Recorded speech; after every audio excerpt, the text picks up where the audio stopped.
जी अस्सलाम वालेकुम रहमतुल्लाहि व बरकातुहू। उम्मीद करता हूँ जी कि आप सब लोग अल्हम्दुलिल्लाह खैरोफियत से होंगे। और आप बेसिकली आज हमने थोड़ा सा अपने पैटर्न को चेंज किया है। पहले हमारी जो लाइव क्लासेस चलती थी उसमें रिकॉर्डिंग होती थी, और उसके बाद आप लोगों के पास जिन जो हाइब्रिड मॉडल में होते थे उनके पास बाद में वो रिकॉर्डिंग जाती थी और वो सुनते थे। आज मैंने थोड़ा सा पैटर्न इसलिए चेंज किया है क्योंकि मैं पिछले कुछ दिनों से फोकस कर रहा था कि हमारी रीडिंग मटेरियल ज्यादा है और जो हमारी बोर्ड के ऊपर लिखने वाला या डिस्कशन वाले पॉइंट्स हैं वो कम होते हैं। शुरू वाले जहाँ तक वॉल्यूम वन की बात थी, वॉल्यूम वन में बोर्ड पे ज्यादा लिखा जाता था क्योंकि उसमें स्टैंडर्ड्स के ट्री डायग्राम्स बनाने पड़ते थे, स्टैंडर्ड्स को एक्सप्लेन करना पड़ता था, कॉन्सेप्चुअल फ्रेमवर्क आपको बताना पड़ता था। तो उसमें शायद बोर्ड की कंजम्पशन ज्यादा होती थी और रीडिंग मटेरियल इतना ज्यादा नहीं होता था। रीडिंग क्योंकि आप लोगों ने इसमें खुद करनी होती। जहां पे जिस वक्त हमने वॉल्यूम टू को स्टार्ट किया तो वॉल्यूम टू के अंदर जो मेजर आइटम्स थे वो रेपिटेशन ऑफ द वर्ड्स या रेपिटेशन ऑफ द पैराग्राफ्स ही थे हाई स्टैंडर्ड के। तो बेसिकली वहां पे एक बेस स्टैंडर्ड्स को सेट करने के लिए हमें वहां पे अपनी रिक्वायरमेंट को डिफरेंट तरीके से लेके चलना पड़ा। तो मैंने वहां पे ये ऑब्जर्व किया कि शायद बुक की रीडिंग अगर आपके सामने पड़ी हो, बुक को उसके ऊपर मैं हाईलाइट करवा रहा हूँ, तो शायद सिचुएशन डिफरेंट हो सकती है, बेटर अंडरस्टैंडिंग हो सकती है। इसलिए फिर इस चीज को कोप अप करने के लिए फिर मैंने क्या किया, हमने कहा जी कि हम इसको थोड़ा सा मॉडल चेंज करते हैं। हम जूम के ऊपर अपनी रिकॉर्डिंग कर लिया करेंगे, जूम के ऊपर ही हमारा जो है वो सेशन स्टार्ट हो जाएगा। अब पोजीशन ये है कि आज जो हमारी डिस्कशन का जो ऑब्जेक्टिव है बेसिकली जिसको ऊपर हम मेन डिस्कस करने जा रहे हैं वो है कोड ऑफ एथिक्स। जी बच्चों, आप लोग तैयार हैं? जी शुरू करें हम कोड ऑफ एथिक्स के ऊपर हम पढ़ना शुरू करें या अभी आप लोग तैयार नहीं है? जावेद अहमद साहब रेडी हैं जी, बाकी सोए हुए हैं लगता है, मेरा ख्याल है जहीम, जावेद, महबूब, बासत। बासत भी ओके हो गया जी, ठीक हो जी, डन है जी। Let's start. डन जी, चलते हैं इंशाल्लाह आगे। अभी हम शुरू करते हैं कोड ऑफ एथिक्स के जी। अच्छा, अब बेसिकली जो अगर हम ग्रिड लाइन की बात करें तो हमारी ग्रिड के अंदर जो 10 से 15 मार्क्स का पेपर है वो कोड ऑफ एथिक्स में से आता है। अच्छा, कोड ऑफ एथिक्स है क्या? मैं इसके ऊपर थोड़ा सा बेसिकली ब्रीफ एक पहले एक तमहीद छोटी सी मानता हूँ, फिर हम इसको शुरू करते हैं। देखें, एथिक्स होते हैं आपकी वैल्यूज बेसिकली, जो नॉर्मली मैं समझता हूँ कि अच्छा ये कोड ऑफ एथिक्स की बात जहाँ तक है ना, ये हर हर जो होती है ना प्रोफेशन, वहां पे कोड ऑफ एथिक्स एक पार्ट मौजूद रखती है। देखिए मैं एग्जांपल देता हूँ, जब बच्चा पैदा होता है, बच्चा बड़ा होता है तो कुछ एथिक्स बच्चे को बचपन में सिखाए जाते हैं। जब बच्चा थोड़ा सा जवान होता है, थोड़ी सी एज ऑफ मेच्योरिटी में आता है तो उसको डिफरेंट किस्म के एथिक्स सिखाए जाते हैं।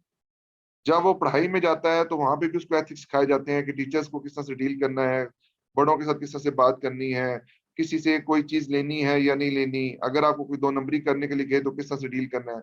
कुछ चीजें आपने वहां पे सीखी। फिर जब आप अपनी प्रोफेशनल लाइफ में आते हैं तो प्रोफेशनल लाइफ के अंदर जो आपको प्रोफेशन होता है वो भी इसी तरह आपको कुछ एथिक्स के ऊपर एक लेक्चर देता है, एथिक्स को सिखाने की कोशिश करता है। अब अगर आप डॉक्टर्स के प्रोफेशन की बात करें तो वहां पे भी कोड ऑफ एथिक्स है। अगर आप लॉयर्स की बात करें तो वहां पे भी कोड ऑफ एथिक्स मौजूद होते हैं। अकाउंटेंट्स की बात करें, इनके लिए भी कोड ऑफ एथिक्स मौजूद है। अगर आप एक बिजनेस की बात करें वहां पे भी एथिक्स मौजूद है। तो ethics are the principles, ethics are the values that are in built in our life. Basically जो ये आवाज आ रही है आप लोगों को?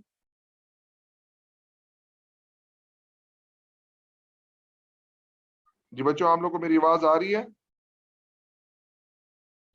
ठीक हो गई। अच्छा, तो एथिक्स बेसिकली जिसमें हम डिस्कशन कर रहे हैं वो इनबिल्ट होते हैं आपकी लाइफ के अंदर। अब पोजीशन क्या है, जो डिस्कशन का पॉइंट है कि एथिक्स पढ़ाने से नहीं आते, एथिक्स फैमिली वैल्यूज से आते हैं, आपके घर की परवरिश से आते हैं। तो यहाँ पे हम जो एथिक्स डिस्कस करेंगे ये उन्हीं एथिक्स की रेपिटेशन होगी जो हम बार बार कहते हैं कि किसी को धोखा नहीं देना, काम सच्चे दिल के साथ करना है, अपने आप को प्रोफेशनली ग्रूम रखना है। तो इन कोड ऑफ एथिक्स के ऊपर आप कैफ लेवल के ऊपर भी कुछ डिस्कशन देख के आए हुए हैं। अब हम इसके ऊपर डिस्कशन दोबारा करने जा रहे हैं। कोड ऑफ एथिक्स की जो ऊपर जो आपका एरिया है जी एप्लीकेबल है वो आपका बेसिकली 2019 वाला है जी। कोड ऑफ एथिक्स 2019 वाला एरिया जी, यानी कि जो रिवाइज एडिशन 2019 में आया तो कोड ऑफ एथिक्स का ये हमारे ऊपर एप्लीकेबल है। इससे पहले 2015 वाला कोड ऑफ एथिक्स था, जो एप्लीकेबल था, जो अब खत्म हो गया है, उसकी जगह पे 2019 का कोड ऑफ एथिक्स हमारे लिए एप्लीकेबल हो गया। चलिए let's start with the discussion on the code of ethics. इसमें पोजीशन ये है कि कोड ऑफ एथिक्स के 4 पार्ट्स हैं जी। कितने पार्ट्स हैं जी? 4 पार्ट्स हैं। कोड ऑफ एथिक्स 4 पार्ट्स में डिवाइडेड है। अच्छा जी, पार्ट 1 जो है वो कंप्लाइंग विद द कोड के बारे में बताता है, यानी कि जो बेसिक प्रिंसिपल्स होते हैं कोड के वो बताता है, यानी कि इंटेग्रिटी किसे कहते हैं, ऑब्जेक्टिविटी किसे कहते हैं, आपकी जो professional competence and due care होते हैं इसको किसे क्या कहते हैं, आपने कॉन्फिडेंशियलिटी को किस तरह से मेंटेन रखना है। जो बेसिक प्रिंसिपल्स होते हैं कोड ऑफ एथिक्स के प्रिंसिपल्स हैं उनके बारे में डिस्कशन। ठीक है, इसी तरह फिर यहाँ पे थ्रेट्स क्या होते हैं, थ्रेट्स की एग्जांपल्स उसने यहाँ पे बताई हैं आपको कुछ सर्टेन स्पेसिफिक लेवल की। सेल्फ इंटरेस्ट थ्रेट क्या होता है, फाइनेंशियल इंटरेस्ट क्या होता है, एडवोकेसी थ्रेट क्या होता है। तो जो थ्रेट्स की डिफरेंट टाइप्स हैं वो पार्ट 1 के अंदर बताई गई है। बेसिकली जो मैं अभी आपको बताने का ऑब्जेक्टिव है वो ये है कि बुक की कंपोजिशन को आपको समझाना कि बुक को किस तरह से हमने लेके चलना है, बुक को किस तरह से हमने रीड करना। पार्ट 1 जर्नल डिस्कशन करता है पूरे कोड की, और ये यहाँ से आपको जो पेपर की टेस्टिंग है वो शायद ना होने के बराबर है। पार्ट 1 में से हो सकता है कि आपको कभी पेपर टेस्ट ही ना हो, और हिस्ट्री में कभी पेपर यहाँ से टेस्ट भी नहीं हुआ। ठीक हो गया जी। पहले यहाँ पे पार्ट्स इस तरह से नहीं होते थे। अब कोड ऑफ एथिक्स जो 2019 आया है इसमें पार्ट्स बन गए हैं, जिसमें पार्ट 1 एक जर्नल डिस्कशन करता है। उसके बाद पार्ट 1 की जो एप्लीकेशन है ना, ये चार्टर्ड अकाउंटेंट्स के ऊपर एप्लीकेशन होती है जी। चाहे चार्टर्ड अकाउंटेंट प्रैक्टिस में हो, चाहे चार्टर्ड अकाउंटेंट बिजनेस में हो, चार्टर्ड अकाउंटेंट जिसने अपने सीए प्रोफेशन को किया है, जिसने भी अपने सीए प्रोफेशन की क्वालिफिकेशन कंप्लीट कर ली है, उसके लिए पार्ट 1 हर हाल में हर सूरत में एप्लीकेबल होता है। उसके बाद 2 मेजर कैटेगराइजेशन बनती हैं। पहली कैटेगराइजेशन आपकी बनती है जी आपकी चार्टर्ड अकाउंटेंट प्रैक्टिस की, यानी कि जो अब चार्टर्ड अकाउंटेंट प्रैक्टिस से मुराद कौन से लोग होते हैं जी? ये वो लोग होते हैं जो बेसिकली आपके प्रैक्टिस में होते हैं, जिन्होंने प्रैक्टिसिंग लाइसेंस लिया होता है आई कैप से, जो अपनी फर्म्स को चला रहे होते हैं प्रैक्टिस में रहते हुए। एक होते हैं प्रैक्टिस में लोग, कुछ कोड की एप्लीकेशन उनके ऊपर है, और कुछ चार्टर्ड अकाउंटेंट इन बिजनेस होते हैं, यानी कि जो लोग बिजनेस अपना रन कर रहे हैं, यानी कि अपनी किसी मैन्युफैक्चरिंग कंसर्न लगाया हुआ है, किसी सर्विस सेक्टर में बैठा हुआ है, किसी ने हॉस्पिटल बना लिया है, किसी ने स्कूल बना लिया है, या कोई कहीं पे जॉब कर रहा है, किसी कंपनी में सीएफओ के रोल में काम कर रहा है, किसी कंपनी में मैनेजर अकाउंट्स के रोल में काम कर रहा है। यानी कि जो इंडस्ट्री के मेंबर्स हैं, यानी कि जो बिजनेस में है, चाहे अपना बिजनेस कर रहे हैं या जॉब कर रहे हैं, उनके ऊपर पार्ट 2 की एप्लीकेशन होती है।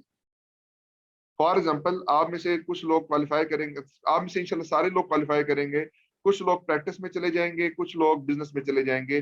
बिजनेस से मुराद क्या है? जो जिनका जॉब का माइंड सेट होगा, जो जॉब करना चाहते होंगे वो जॉब में चले जाएंगे, और जिन लोगों की प्रैक्टिस का ऑब्जेक्टिव है वो लोग प्रैक्टिस में चले जाएंगे। ठीक है जी, ये तो यहाँ तक डिस्कशन कंप्लीट होती है। अब अगर देखा जाए तो पार्ट 1 की जो एप्लीकेशन है, जो पार्ट 1 की एप्लीकेशन है, part 1 is applicable on all chartered accountants, either they are in business, either they are in practice, and this represents, जो बेसिकली पार्ट 1 है, ये क्या रिप्रेजेंट करता है? ये बेसिकली आपके जो जर्नल प्रिंसिपल्स हैं, जो रूल्स एंड रेगुलेशंस हैं, जो एथिक्स हैं, उनके बारे में एक ब्रीफ अंडरस्टैंडिंग आपको पार्ट 1 में मिलती है। उसके बाद आगे फिर हमने डिस्कशन किया आपकी जो चार्टर्ड अकाउंटेंट इन बिजनेस हैं, इनके ऊपर कोड ऑफ एथिक्स का पार्ट 2 एप्लीकेबल होता है जी। ये पार्ट 2 के मुताबिक अपना कोड ऑफ एथिक्स की रिक्वायरमेंट को फुलफिल करते हैं। फिर जो चार्टर्ड अकाउंटेंट प्रैक्टिस होते हैं, फिर इसमें इनको 2 तरह के पार्ट्स को फॉलो करना पड़ता है। प्रैक्टिस में होते हैं उनको पार्ट 3 भी फॉलो करना पड़ता है और पार्ट 4 भी फॉलो करना पड़ता है। अब प्रैक्टिस में जो बंदा आ जाता है, चाहे वो एडवाइजरी की सर्विसेज दे रहा हो, चाहे वो एश्योरेंस सर्विसेज दे रहा हो, चाहे वो नॉन एश्योरेंस सर्विसेज दे रहा हो, जिस बंदे ने अपनी प्रैक्टिसिंग फर्म बना ली है, उसको इन एनी केस पार्ट 3 को फॉलो करना पड़ेगा। यानी कि जो प्रैक्टिस में लोग आ जाते हैं, चाहे वो एश्योरेंस सर्विसेज दे रहे हैं, चाहे वो नॉन एश्योरेंस सर्विसेज दे रहे हैं, उन्होंने पार्ट 3 को लाजमी फॉलो करना ही करना है। लेकिन जो पार्ट 4 की एप्लीकेशन है, इसके लिए उसने फर्दर बाइफिकेशन बना दी है। पार्ट 4 के 2 फर्दर पार्ट बनते हैं, 4A और 4B। ये जो 4A और 4B है, ये इंडिपेंडेंस की रिक्वायरमेंट को फुलफिल करते हैं। किसकी रिक्वायरमेंट को जी? इंडिपेंडेंस की रिक्वायरमेंट के लिए हैं, यानी कि चार्टर्ड अकाउंटेंट को इंडिपेंडेंट होना होता है, किससे? क्लाइंट से, हर लिहाज से इंडिपेंडेंट होना होता है जब अपनी वो सर्विसेज को प्रोवाइड कर रहा होता है। ठीक हो गया जी। तो पार्ट 4 की दो पैराग्राफ्स हैं जी, 4A और 4B। आप देखिए जो पार्ट 4 है ये अश्योरेंस एंगेजमेंट को डील करता है जी। किसको जी? अश्योरेंस को।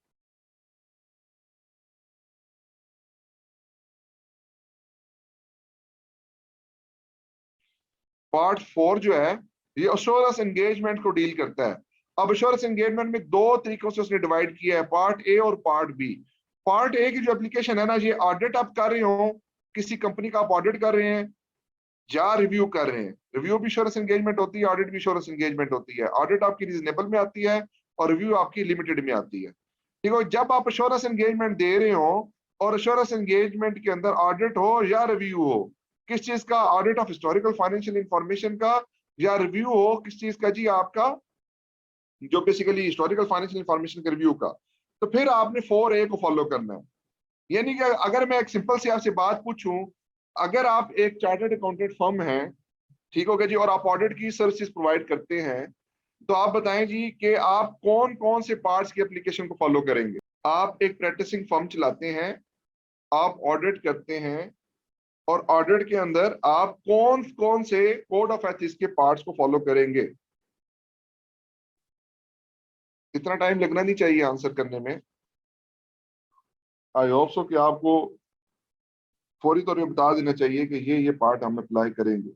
बासत कह रहे हैं जी पार्ट 4A एंड 3 को फॉलो करेंगे। तो बेटा पार्ट 1 किसने अप्लाई करना है? पार्ट 1, 3 एंड 4A, ये तीनों की एप्लीकेशन इसके ऊपर होगी। ठीक हो गया जी। अच्छा, अब पार्ट 4B जो है, 4B किसके ऊपर डील करता है जी? अदर एश्योरेंस एंगेजमेंट को। अदर एश्योरेंस एंगेजमेंट से मुराद क्या है? The assurance engagement for the other than historical financial information. यानी कि जो आपको याद होगा ISAE 3000 सीरीज जो थी हमारी, 3000 सीरीज के ऊपर आपके 4B लगेगा। तो अगर मैं बात करूं कि अगर आपको फॉर एग्जांपल हायर किया जाता है और कहा जाता है कि आप हमें लीगल कंप्लायंसेस के ऊपर अश्योरेंस एंगेजमेंट करके दे दे, तो आप कौन कौन से parts of the code of ethics को फॉलो करेंगे जी? जावेद आमर साहब आप बताएं जी। आपको लीगल कंप्लायंसेस के ऊपर अश्योरेंस एंगेजमेंट करना करना पड़ जाती है, और आपको कोड ऑफ एथिक्स की रिक्वायरमेंट को देखना है कि कहां कहां से कोड ऑफ एथिक्स की रिक्वायरमेंट को मैं देखूंगा। तो आप कौन कौन से parts of code of ethics को फॉलो करेंगे?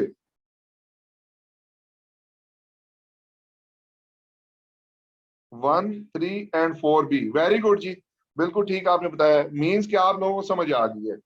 और आखिर पे एक जो छोटी सी डिस्कशन है कि जो कोड ऑफ एथिक्स की रिक्वायरमेंट है, ये नॉन एश्योरेंस एंगेजमेंट्स के ऊपर रिक्वायर्ड इस तरीके से नहीं होती। यानी इंडिपेंडेंस की रिक्वायरमेंट जो पार्ट 4 है, पार्ट 4 जो इंडिपेंडेंस का है, ये आपकी जो बेसिकली जो नॉन एश्योरेंस एंगेजमेंट होती है, जिसमें आपके दो ऑडिटिंग स्टैंडर्ड्स आते हैं, 4400 एग्रीड अपॉन प्रोसीजर के रिगार्डिंग, और 4410 जो बेसिकली आपका कंपाइलेशन एंगेजमेंट को डील करता है। इन दोनों स्टैंडर्ड्स के लिए आपको इंडिपेंडेंट होने की रिक्वायरमेंट को फॉलो नहीं करना पड़ता जी। Got my point? यहां तक अगर कोई क्वेश्चन है तो वो डिस्कस कर लें जी। कोड ऑफ एथिक्स की एप्लीकेशन को, इसके पार्ट्स की कंपोजिशन किस तरीके से है, वो आपको समझ आ गई है या नहीं है, इसके ऊपर आप बता दें ताकि हम आगे चलें। जी क्लियर है जी यहाँ तक? बेटा आंसर फौरी तौर पर कर लिया करें। जब आप क्लास में बैठे होते हैं तो मैं आपको देख रहा होता हूँ कि कौन बच्चा सोया हुआ है, कौन सा जागा हुआ है। तो यहाँ पे वो सोए जागे वाली जो पोजीशन होती है, उसको उसको देखा नहीं जा सकता। आप जब तक टाइप करके मैसेज नहीं करेंगे तो आई विल अज्यूम कि आप लोग सोए हुए हैं। हाँ जी। और भाई आवाज आ रही है किसी को, या मेरी आवाज ही नहीं आ रही किसी को भी? जावेद अहमद साहब को अब समझ आइए जी। अच्छा जी आगे चलते हैं जी, चलिए रिकॉर्डिंग हो। अब आ रही है जी आवाज आप लोगों को? जहां तक जो हमने पार्ट्स पढ़े हैं, ये आपको समझ आ गए, ये नहीं आए? चलें 5 मिनट दे जी, 5 मिनट में दोबारा आता हूँ जी, 1 मिनट दे दें जी। तो जो लास्ट डिस्कशन जो हमने की थी वो एक नोट था। इंडिपेंडेंस की जो रिक्वायरमेंट होती है, that is only required for the assurance engagements. जो एश्योरेंस एंगेजमेंट्स होती हैं, चाहे वो हिस्टोरिकल फाइनेंशियल इंफॉर्मेशन की एश्योरेंस एंगेजमेंट हो, या आपकी other than historical financial information की आपकी जो क्या कहते हैं एश्योरेंस एंगेजमेंट हो, उसके ऊपर आपको इंडिपेंडेंस की रिक्वायरमेंट को फॉलो करना पड़ता है। और इंडिपेंडेंस के जो 4A और 4B आपके पार्ट्स हैं कोड ऑफ एथिक्स की, इनको फॉलो करना पड़ता है। लेकिन जब बात आती है नॉन एश्योरेंस एंगेजमेंट्स की, तो नॉन एश्योरेंस एंगेजमेंट्स के लिए आपको इंडिपेंडेंस की रिक्वायरमेंट जो पार्ट ए और पार्ट 4A और 4B में है उसको फॉलो करने की जरूरत नहीं होती। So that's it for the composition. So let's start with the overall grid line of the code of ethics. तो उसमें हम चलते हैं, जरा देखते हैं कोड ऑफ एथिक्स की जो ये हमने कंपोजिशंस डिस्कस की हैं ये किस तरीके से यहाँ पे आ रही हैं। तो अगर आपके सामने मैं जो टेबल ऑफ कंटेंट है ये ओपन किया हुआ, और आपको जैसे पता है कि टेबल ऑफ कंटेंट जो होता है ये इंपॉर्टेंट होता है हमारे लिए। हमेशा से मैं ये बात करता हूँ कि first we should know how much paper will be tested in specific areas. तो वो है 10 से 15 मार्क्स का पेपर आता है कोड ऑफ एथिक्स में से। The second thing is that कि how to use the book is the question, कि बुक को किस तरह से यूज करना है, दैट इज इंपॉर्टेंट। और बुक को यूज करने से पहले we should know that what are the areas that are covered in that book. इस चीज के बारे में डिस्कशन करना जरूरी होती है। तो आपकी स्क्रीन के ऊपर टेबल ऑफ कंटेंट है कोड ऑफ एथिक्स का। इस कोड ऑफ एथिक्स के उसने डिफरेंट किस्म के पैराग्राफ्स बना दिए हैं, जिसमें हिस्टोरिकल बैकग्राउंड है, फॉरवर्ड है, प्रीफेस है, पार्ट 1 है, part 2, part 3, part 4A and part 4B। इनके बारे में डिस्कशन की है जो हमने यहाँ पे डिस्कस किया है ओवरऑल इसके ऊपर। एंड पे ग्लॉसरी है इंक्लूडिंग लिस्ट ऑफ एब्रिविएशंस और effective date of the application of the code of ethics के बारे में डिस्कशन मौजूद है। अब ये पार्ट्स किस किस को अप्लाई करने हैं, कैसे कैसे अप्लाई करने हैं, we have already discuss the same. अब पोजीशन क्या है, अब अगर हम बुक को यूज किस तरह से करना है, that is the main question, that is important कि बुक को इस्तेमाल किस तरह से करेंगे। क्योंकि यहाँ पे आपको इतना टेक्निकली साउंड होने की जरूरत नहीं पड़ेगी। You should just highlight the areas कि हम कहाँ कहाँ पे किस तरीके से इस बुक को लेकर जा रहे हो। तो बुक को यूज करने से पहले कुछ बुक के कैरेक्टरिस्टिक्स को डिस्कस कर लेते हैं कि किन किन चीजों को हमें फॉलो करना पड़ेगा बुक को यूज करने से पहले। तो you should have 5 type of highlighter, at least 5 किस्म के आपके पास हाइलाइटर्स होने चाहिए जी। हाइलाइटर 5 टाइप के। अब आप कहेंगे जी कि सर कैसी बातें कर रहे हैं, हाइलाइटर्स की क्यों डिस्कशन कर रहे हैं। तो मैं हाइलाइटर्स के कलर लिख लेता हूँ जी। पहला हाइलाइटर का कलर होगा जी आपका ग्रीन, सॉरी रेड। रेड के बाद होगा येलो, येलो के बाद होगा ग्रीन, ग्रीन के बाद होगा आपका पिंक, और पांचवा कलर कौन सा होगा जी, ऑरेंज। ये 5 कलर के हाइलाइटर्स हमारे पास होने चाहिए, या इस तरह की आइडेंटिफिकेशन हमारे पास होनी चाहिए। अभी मैं आपको ये बताऊंगा कि क्यों क्यों हमें 5 तरह के हाइलाइटर चाहिए होंगे। अभी हम डिस्कशन नहीं करेंगे, जब आगे चलूंगा, जब आगे मैं डिस्कशन को कैरी करूंगा तो फिर मैं आपको ऑब्जेक्टिव बताऊंगा कि इन हाइलाइटर्स की जरूरत किस तरीके से हमें पड़ेगी और हम इनको किस तरीके से यूज करेंगे। ठीक हो गया जी। दूसरे नंबर के ऊपर हमें टेबल ऑफ कंटेंट का क्लियर पता होना चाहिए।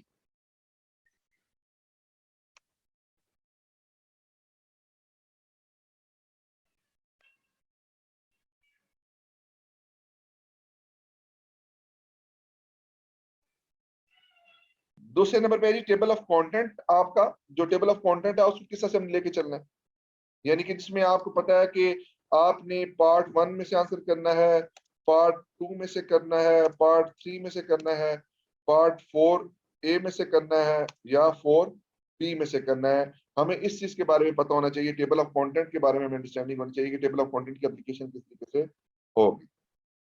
इसके बाद जो भी हम डिस्कशन करने जा रहे हैं वो जरा ओपन करते हैं जी। उसमें आप बुक की यूजेस के बारे में बातें होंगी। अभी जो कोड ऑफ एथिक्स है इसमें पैराग्राफ 2 तरह के होते हैं जी। एक पैराग्राफ आर होते हैं और एक पैराग्राफ ए होते हैं। आर पैराग्राफ ऑब्लिगेशंस को डिफाइन कर रहे होते हैं कि चार्टर्ड अकाउंटेंट्स की ऑब्लिगेशंस क्या हैं, उन्होंने किस तरीके से कौन सी जिम्मेदारियां हैं जिनके ऊपर उनको फॉलो करना पड़ता है। यानी कि जो की रिक्वायरमेंट्स होती हैं या जो की कंडीशंस होती हैं that has to be followed are covered in paragraph R, वो कवर होती है पैराग्राफ आर के अंदर। दूसरे नंबर पे आपके पैराग्राफ होते हैं पैराग्राफ ए। जो पैराग्राफ ए होते हैं that are explanation, explanation paragraph होते हैं। जिसमें याद होगा आपको जब हम अपने नॉर्मल ऑडिटिंग स्टैंडर्ड्स पढ़ते थे तो नॉर्मल ऑडिटिंग स्टैंडर्ड्स के अंदर एक शुरू वाले पैराग्राफ्स होते थे और एक फिर उनके एक्सप्लेनेटरी पैराग्राफ्स होते थे। उसमें कंपोजिशन इस तरीके से होती थी कि पहले सारे शुरू वाले पैराग्राफ शुरू में आ जाते थे और एक्सप्लेनेशन सारी की सारी अगले पैराग्राफ्स में मौजूद होती थी। कोड ऑफ एथिक्स में ये दोनों कंबाइंड है। कंबाइंड से मुराद क्या है यानी कि जो रिक्वायरमेंट चाह रही होगी उसी के साथ उसके एक्सप्लेनेटरी पैराग्राफ भी चाह रहे होंगे। यानी कि आपको दो हिस्सों में डिवाइड करके नहीं चलना पड़ेगा, बल्कि आपको अपनी रिक्वायरमेंट उसी एक ही दफा पैराग्राफ में एक ही सिचुएशन में आपको नजर आना शुरू हो जाएगी। ये इसलिए यहाँ पे इकट्ठा है क्योंकि कोड ऑफ एथिक्स का इतना वॉल्यूम बड़ा नहीं है। और अगर हम बात करें नॉर्मल ऑडिटिंग स्टैंडर्ड्स की, तो उसमें उनको इकट्ठा इसलिए नहीं किया जा सकता क्योंकि वहां पे वॉल्यूम बहुत बड़ा होता है। अगर उनको इकट्ठा कर दिया जाए तो फिर आपको आंसर को सर्च करने में या रिक्वायरमेंट को कंप्रीहेंड करने में, अंडरस्टैंड करने में टाइम लग सकता है। ठीक हो गया जी। तो ये पैराग्राफ की कंपोजिशन है, आर और ए पैराग्राफ्स होते हैं। उसके बाद है जी कि हमने सब हमेशा से पहले पता होना चाहिए कि फंडामेंटल प्रिंसिपल्स क्या होते हैं, यानी कि वो जो एथिक्स जिनको फॉलो करना होता है वो क्या एथिक्स होते हैं। इसमें नंबर 1 पे आपका इंटेग्रिटी है, फिर आपको professional competence and due care है, फिर आपको ऑब्जेक्टिविटी आता है, फिर आपको कॉन्फिडेंशियलिटी आता है, और आपके एंड पे प्रोफेशनल बिहेवियर्स आते हैं। यानी कि ये जो फंडामेंटल प्रिंसिपल्स हैं जिनको आपने फॉलो करना है। और जब आपको इन फंडामेंटल प्रिंसिपल को फॉलो करने में कोई हर्डल आती है, कोई इसमें प्रॉब्लम आती है, या आप इन फंडामेंटल प्रिंसिपल्स को प्रॉपरली अप्लाई नहीं कर पाते, तो उसका मतलब ये होता है कि आपको कोई ना कोई थ्रेट मौजूद है जिस वजह से आप इनको फॉलो नहीं कर पा रहे। फॉर एग्जाम्पल, मुझे कहा जाता है कि मैं इस क्लाइंट की किसी क्लाइंट की कोई कॉन्फिडेंशियल इंफॉर्मेशन को शेयर कर दूं तो मुझे कुछ रकम मिल जाएगी, मुझे कुछ पैसे मिल जाएंगे। तो हुआ क्या कि मेरा सेल्फ इंटरेस्ट थ्रेट था, मेरी जाती इंटरेस्ट था, मुझे फाइनेंशियल इंटरेस्ट का इशू था, जिसकी वजह से मैंने क्लाइंट की कॉन्फिडेंशियल इंफॉर्मेशन को ब्रीच किया और मुझे वहां पे कोई पैसे मिल गए। अब देखिए, किसी ना किसी थ्रेट ने जाके आप किसी ना किसी प्रिंसिपल को जाके हिट किया। ठीक हो गया जी। या आप एक काम कर ही नहीं सकते, आपके पास उस काम को करने की कॉम्पिटेंसीज ही नहीं है, और आप वो काम फिर भी कर रहे हैं क्योंकि यू हैव सर्टेन इंटरेस्ट और certain benefit in the client. तो उस वजह से क्या हो रहा है, आपकी professional competence and due care की जो अजम्पशन है वो ठीक तरीके से चल नहीं रही। तो ये जनाब आपके फंडामेंटल प्रिंसिपल्स हैं जिनको आपको फॉलो करना होता है।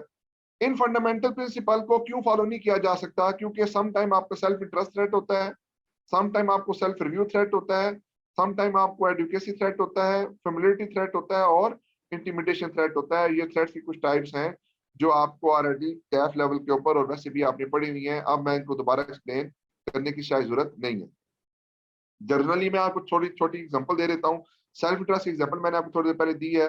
सेल्फ रिव्यू की एग्जांपल क्या हो सकती है, फॉर एग्जांपल अगर आपने किसी कंपनी के अकाउंट्स खुद ही बनाए हैं और आप उन ही अकाउंट्स का खुद ही ऑडिट करने चले जाते हैं, तो इसका मतलब क्या हुआ कि आप उस क्लाइंट उस काम को ठीक तरीके से कर नहीं पाएंगे क्योंकि आपने काम को रिव्यू नहीं किया जा सकता। ये सेम वही बात हुई कि आप अपना पेपर खुद बैठ के चेक कर रहे हो, तो आपको अपने पेपर में गलती नजर नहीं आती क्योंकि आप उस पर्सपेक्टिव के साथ सोच ही नहीं सकते।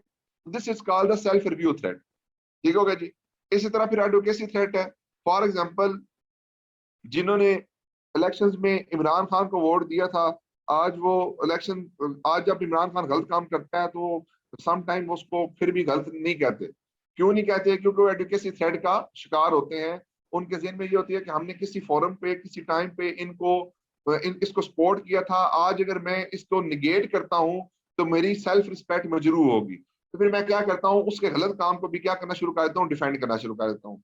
इसी तरह जब अपने क्लाइंटल पे देखते हैं, तो अगर आपने किसी क्लाइंट के किसी टैक्स केस को किसी फोरम पे जाके प्रेजेंट किया हुआ है, किसी कोर्ट ऑफ लॉ के अंदर आपने उसके ऊपर कोई ओपिनियन दी हुई है, या आपने उसके ऊपर कोई आर्गूमेंट्स को डिफेंड किया हुआ है, तो आज के दिन पे अगर आप ऑडिट कर रहे हैं और उसी केस के बारे में डिस्कशन चल रही है जिस केस को आपने ऑलरेडी डिफेंड किया हुआ है, तो आप उसमें कीड़े नहीं निकालेंगे। क्यों नहीं निकालेंगे, क्योंकि आपने क्लाइंट की पोजीशन को किसी फोरम पे ऑलरेडी प्रेजेंट किया हुआ है। तो ये एडवोकेसी थ्रेट है। आगे फेमिलियरिटी थ्रेट है जी, कि आप काफी अरसे से क्लाइंट के साथ काम कर रहे हैं और आपके उसके साथ ताल्लुकात अच्छे बन गए हैं। फॉर एग्जाम्पल, इसकी मैं नॉर्मल एग्जाम्पल किस तरह से देता हूँ कि अगर आप किसी क्लाइंट पे पहली दफा जाते हैं तो क्लाइंट आपको मुंह भी नहीं लगाता। ये एक जनरल और एडमिटेड फैक्ट होता है। ठीक हो गया जी। फिर जब आहिस्ता आहिस्ता आप क्लाइंट पे जाना शुरू होते हैं तो आहिस्ता आहिस्ता आपके क्लाइंट के साथ दोस्तियां बननी शुरू हो जाती हैं। फिर आपको पहले वो direct face to face meeting में भी डाटा नहीं देता, फिर आप एक वक्त वो आ जाता है, आप उसको फोन करते हैं तो डाटा आपको फौरन मिल जाता है। तो वो बेसिकली आपके ताल्लुकात होते हैं, वो आपकी एक क्लाइंट के साथ एक रिलेशनशिप बिल्डिंग होती है, जिसकी वजह से आपका काम इजीली वहां पे हो रहा होता है। लेकिन अगर वही टाइम पीरियड आपका ड्यूरेशन एक हाथ से बढ़ जाए तो फिर क्या होता है, क्लाइंट के जो टॉप मैनेजमेंट के बंदे होते हैं वो आपका एक नेगेटिव एडवांटेज उठाना शुरू कर देते हैं, आपके साथ जो फेमिलियरिटी होती है उसका एडवांटेज उठाना शुरू कर देते हैं। और फिर आपको कहा जाता है कि आप क्लाइंट की बात को सुने, और क्लाइंट की बात को, हर अच्छी और हर बुरी बात को सुने, और उसके मुताबिक जो क्लाइंट कहता है वो काम करके दे दें। एडवोकेसी थ्रेट में जावेद महबूब साहब पूछ रहे हैं कि किसी पब्लिक फोरम पे प्रेजेंट करना जरूरी है? नहीं जी नहीं, लाजमी नहीं है किसी पब्लिक फोरम पे आपने इसको प्रेजेंट किया हो। आप वैसे भी किसी, आप जो क्लाइंट के साथ आपकी डिस्कशन जा रही थी, आपने क्लाइंट को एक ओपिनियन दी, ओपिनियन कहीं यूज नहीं हुई, बाद में आप उसी क्लाइंट को ऑडिट करने चले गए, और आपने पहले एक ओपिनियन उसी केस के बारे में दी हुई है, आप आज आप उसी केस को कहते हैं कि नहीं भाई इसकी रिवर्सल पर बुक करो, तो क्या पॉसिबल होगा? कभी भी पॉसिबल नहीं होगा। क्यों? आप कहेंगे ही नहीं, क्योंकि पहले आपने खुद ही उनको एक अकाउंटिंग ट्रीटमेंट जो है ना वो सजेस्ट की है। तो लाजमी नहीं है जी कि आप किसी पब्लिक फोरम पे जो है उसको प्रेजेंट करें तो तभी वो एडवोकेसी में आता है। तो फेमिलियरिटी थ्रेट को डिस्कस कर रहे थे हम जी। इसमें फिर काफी और डिस्कशन आती हैं। फिर इसमें अभी जो कोड ऑफ एथिक्स में चेंजेस आई हैं उसके अंदर भी एक उसने फेमिलियरिटी थ्रेट के ऊपर ही जो लॉन्ग एसोसिएशन वाला पॉइंट है, long association with the client, कि अगर आप पिछले कई सालों से क्लाइंट के काम करते रहे तो उसकी वजह से क्या थ्रेट अराइज होते हैं, उन थ्रेट की सिवियरिटी किस तरह से आइडेंटिफाई होती है, और उन थ्रेट्स को किस तरीके से आप जो है वो कंक्लूड कर सकते हैं। ठीक हो गया जी। अब ये बेसिकली इस तरह से डिस्कशन होती है। फिर आखिर पे इंटिमिडेशन थ्रेट है जी। इंटिमिडेशन से मुराद क्या होता है? धमकी लगाना, किसी को जान से मार देने की धमकी लगा देना, किसी को जॉब से निकालने की धमकी लगा देना, यानी इंटिमिडेट करना किसी को किसी भी पॉइंट के ऊपर जाकर। जब आप समझे कि आप किसी किसी के साथ डिसएग्री कर रहे हैं तो आप उसको धमकी लगाना शुरू कर दें, तो it is called the intimidation threat. For example, आपने किसी क्लाइंट के ऊपर अकाउंटिंग इशू निकाला, आपने कहा जी कि आपकी जो क्लाइंट है इसके ऊपर जो बेसिकली जो इम्पेयरमेंट है ये चार्ज होनी चाहिए। जब इम्पेयरमेंट की इंडिकेशन है आपको इस क्लाइंट के ऊपर जो है ना प्रॉपर्टी मैनेजमेंट के अंदर इम्पेयरमेंट चार्ज करनी चाहिए। अब पोजीशन क्या बनी, जब आप क्लाइंट के पास गए तो क्लाइंट ने कहा जी कि आजकल जो ना सड़कों के ऊपर ना एक्सीडेंट बड़े ज्यादा होते हैं। इसका मतलब भला क्या हुआ? इसका मतलब ये हुआ कि अगर आप मेरी बात को नहीं मानेंगे तो फिर सड़कों के ऊपर एक्सीडेंट होते हैं, कोई गाड़ी वाला आपको आके कुचल जाएगा तो आप अल्लाह ताला को प्यारे हो जाएंगे।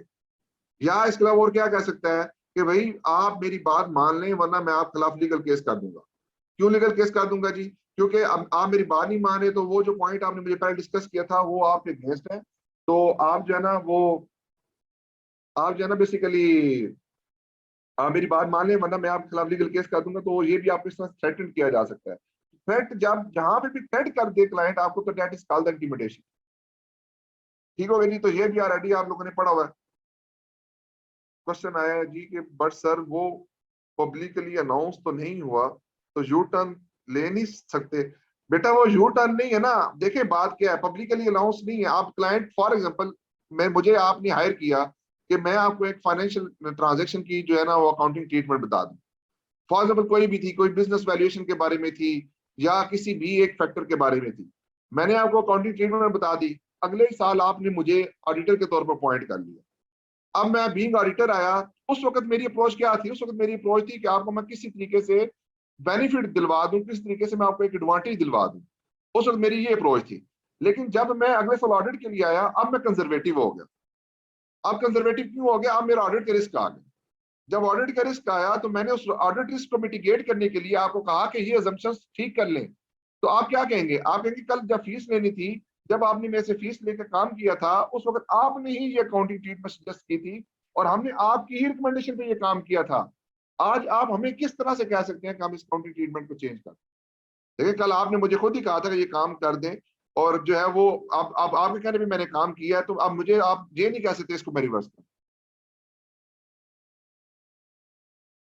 बात समझ आई है जी या नहीं समझ आई? या कोई और एग्जांपल दो इसके लिए?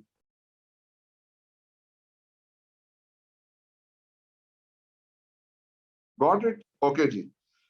अच्छा, फिर उसके बाद देखिए सबसे पहले तो हमने डिस्कस किया था कि comply with the fundamental principles. आपने फंडामेंटल प्रिंसिपल्स को किस तरह से कंप्लाई करना है, फिर थ्रेट कौन कौन से होते हैं उन फंडामेंटल प्रिंसिपल्स को फॉलो करने में, वो डिस्कशन है। उसके बाद कहते हैं इवैल्यूएट द थ्रेट, यानी कि आप इवैल्यूएशन ऑफ थ्रेट से मुराद क्या होता है कि आप बेसिकली ये बताएं कि उस थ्रेट की सिवियरिटी क्या है वो थ्रेट जो आइडेंटिफाई की है आपने ऊपर वाले एरिया में, वो उसका लेवल क्या है। फॉर एग्जाम्पल मैं आपको एक चीज बताता हूँ, एक एग्जाम्पल देता हूँ मैं आपको। आपको कोई गिफ्ट क्लाइंट दे देता है, आप किसी क्लाइंट पे जाते हैं और क्लाइंट पे जाके आप जब ऑडिट वर्क करते हैं तो ऑडिट वर्क कंप्लीट होता है तो आपको क्लाइंट गुडी पैक्स दे देता है। गुडी पैक्स में क्या है जी, एक डायरी है, उसके साथ एक बॉल पॉइंट है, एक छोटी सी स्टॉप वॉच है या एक छोटी सी टेबल वॉच है जो उसने आपको एज अ गिफ्ट दे दी है। एक ये आपको गिफ्ट मिला है। दूसरा गिफ्ट क्या है कि उसने आपको एक गाड़ी गिफ्ट कर दी है। अब मुझे बताएं सिक्योरिटी किस केस में ज्यादा होगी। अब देखिए यहाँ पे आपका क्या है, यहाँ पे आपको फाइनेंशियल इंटरेस्ट है, आपको फाइनेंशियल सेल्फ इंटरेस्ट थ्रेट है। सेल्फ इंटरेस्ट थ्रेट की वजह से आप मतलब वो बन ही जाता है ना जब मुझे कोई चीज मिल रही है। अब मुझे बताएं सेल्फ इंटरेस्ट थ्रेट गुडी पैक में ज्यादा होगा या गाड़ी वाले केस में ज्यादा होगा।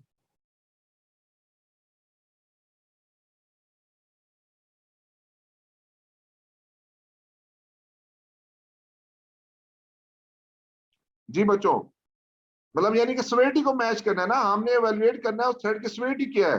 तो गुडी पैक के केस में जो आपको बेसिक डायरी मिली है उस केस में तो थ्रेड की खास सिवियरिटी है ही नहीं, क्लियरली ट्रीवेबल अमाउंट है, बहुत ही छोटी अमाउंट का गिफ्ट है जो शायद आपके डिसीजन मेकिंग को या आपकी प्रोफेशनल जजमेंट को कभी भी चेंज नहीं कर सकती। लेकिन ऑन द अदर हैंड अगर आपको गाड़ी एज अ गिफ्ट मिल रही है फ्रॉम द ऑडिट क्लाइंट तो वो आपकी प्रोफेशनल जजमेंट को जरूर कंप्रोमाइज कर सकती है।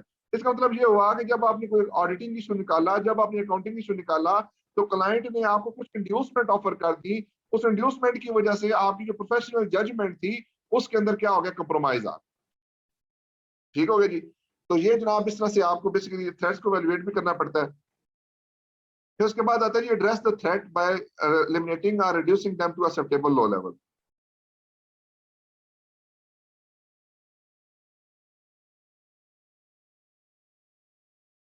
ये क्वेश्चन कह रहे हैं सारी intimation in term of fee to self interest threat बन जाता। बेटा मैं आपके क्वेश्चन को अंडरस्टैंड जी प्रॉपरली नहीं कर पाया, आप क्या कहना चाह रहे हैं। हाँ फॉर एग्जाम्पल वो कहता है जी कि मैं आपको ऑडिट फी जो है वो कट कर लूंगा आपकी। बेटा ये जो थ्रेड्स होते हैं ना ये कंबाइंड होके भी आ सकते हैं, इट्स नेवर मींस कि जो सिंगल थ्रेड है वो किसी एक सिचुएशन में हो। अब आप देखेंगे आगे कई कई सिचुएशन ऐसी होंगी जहाँ पे दो दो तीन तीन थ्रेड्स आपके इकट्ठे आ जाएंगे। वहीं पे आपका सेल्फ इंटरेस्ट भी होगा, वहीं पे आपका सेल्फ रिव्यू भी होगा, वहीं पे आपकी इंटीमिडेशन थ्रेड भी होगा।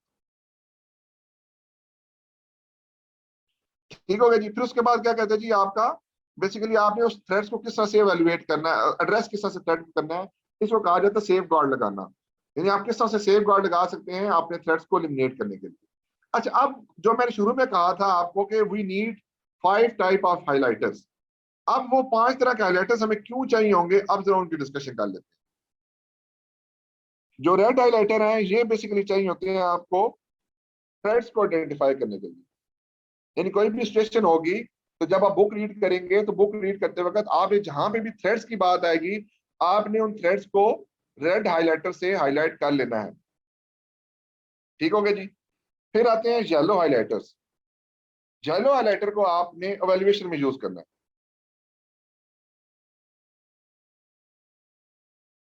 यानी आपने उन थ्रेड्स को किस तरह से एवेल्युएट किया है, उसकी सिवियरिटी क्या है, वो थ्रेड सिवियर है या नहीं है, कोई आपकी डिसीजन मेकिंग को इम्पैक्ट कर सकता है या नहीं कर सकता।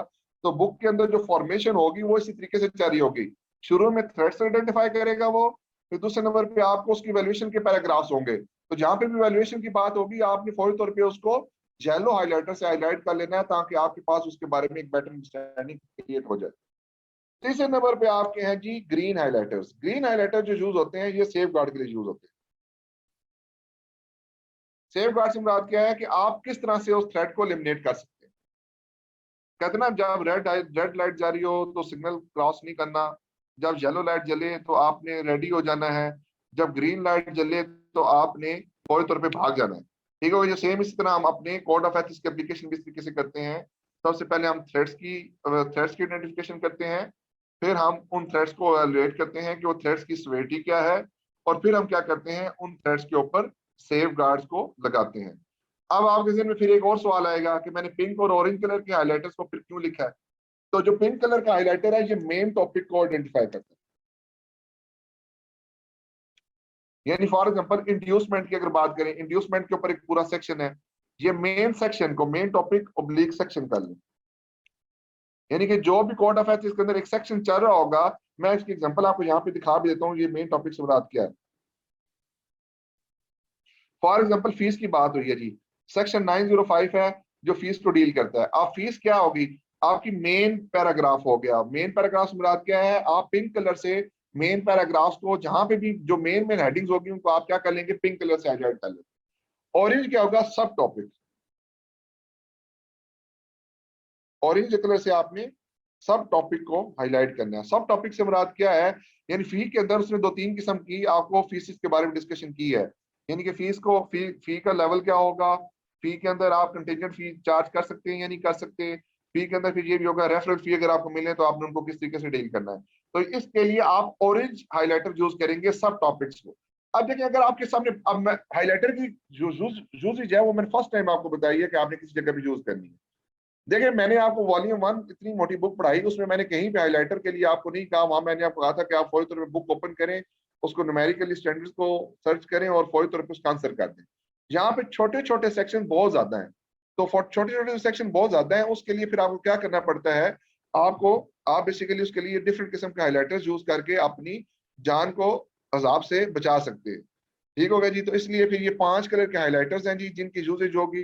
अब देखें अगर आप इसको अच्छे तरीके से शुरू में ही समझ लेंगे तो आपकी जिंदगी आसान हो जाएगी, अदरवाइज आपकी जिंदगी मुश्किल से मुश्किल होती चली जाएगी। क्योंकि बुक में फिर आपको ये समझ नहीं आ रहा होगा कि मैं मेन टॉपिक पे खड़ा हूँ या मैं सब टॉपिक पे खड़ा हूँ, मैंने आंसर कहाँ से करना है, यहाँ से आंसर करना है, यहाँ से आंसर करना है, मैंने थ्रेड्स आइडेंटिफाई करने हैं या मैंने उसको वैल्यूएशन करनी है।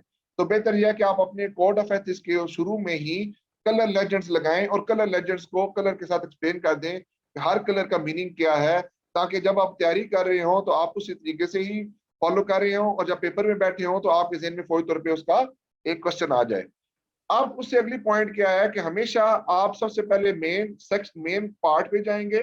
फॉर एग्जाम्पल अगर आपको लगता है कि आंसर आपने पार्ट 4A में से करना है तो पार्ट 4A को सिलेक्ट करेंगे। फिर पार्ट 4A के अंदर सब टॉपिक को आप टेबल ऑफ कंटेंट में से सिलेक्ट करेंगे और टेबल ऑफ कंटेंट के बाद आप कलर लेजेंड्स की स्कीम को फॉलो करके आगे चल रहे हो।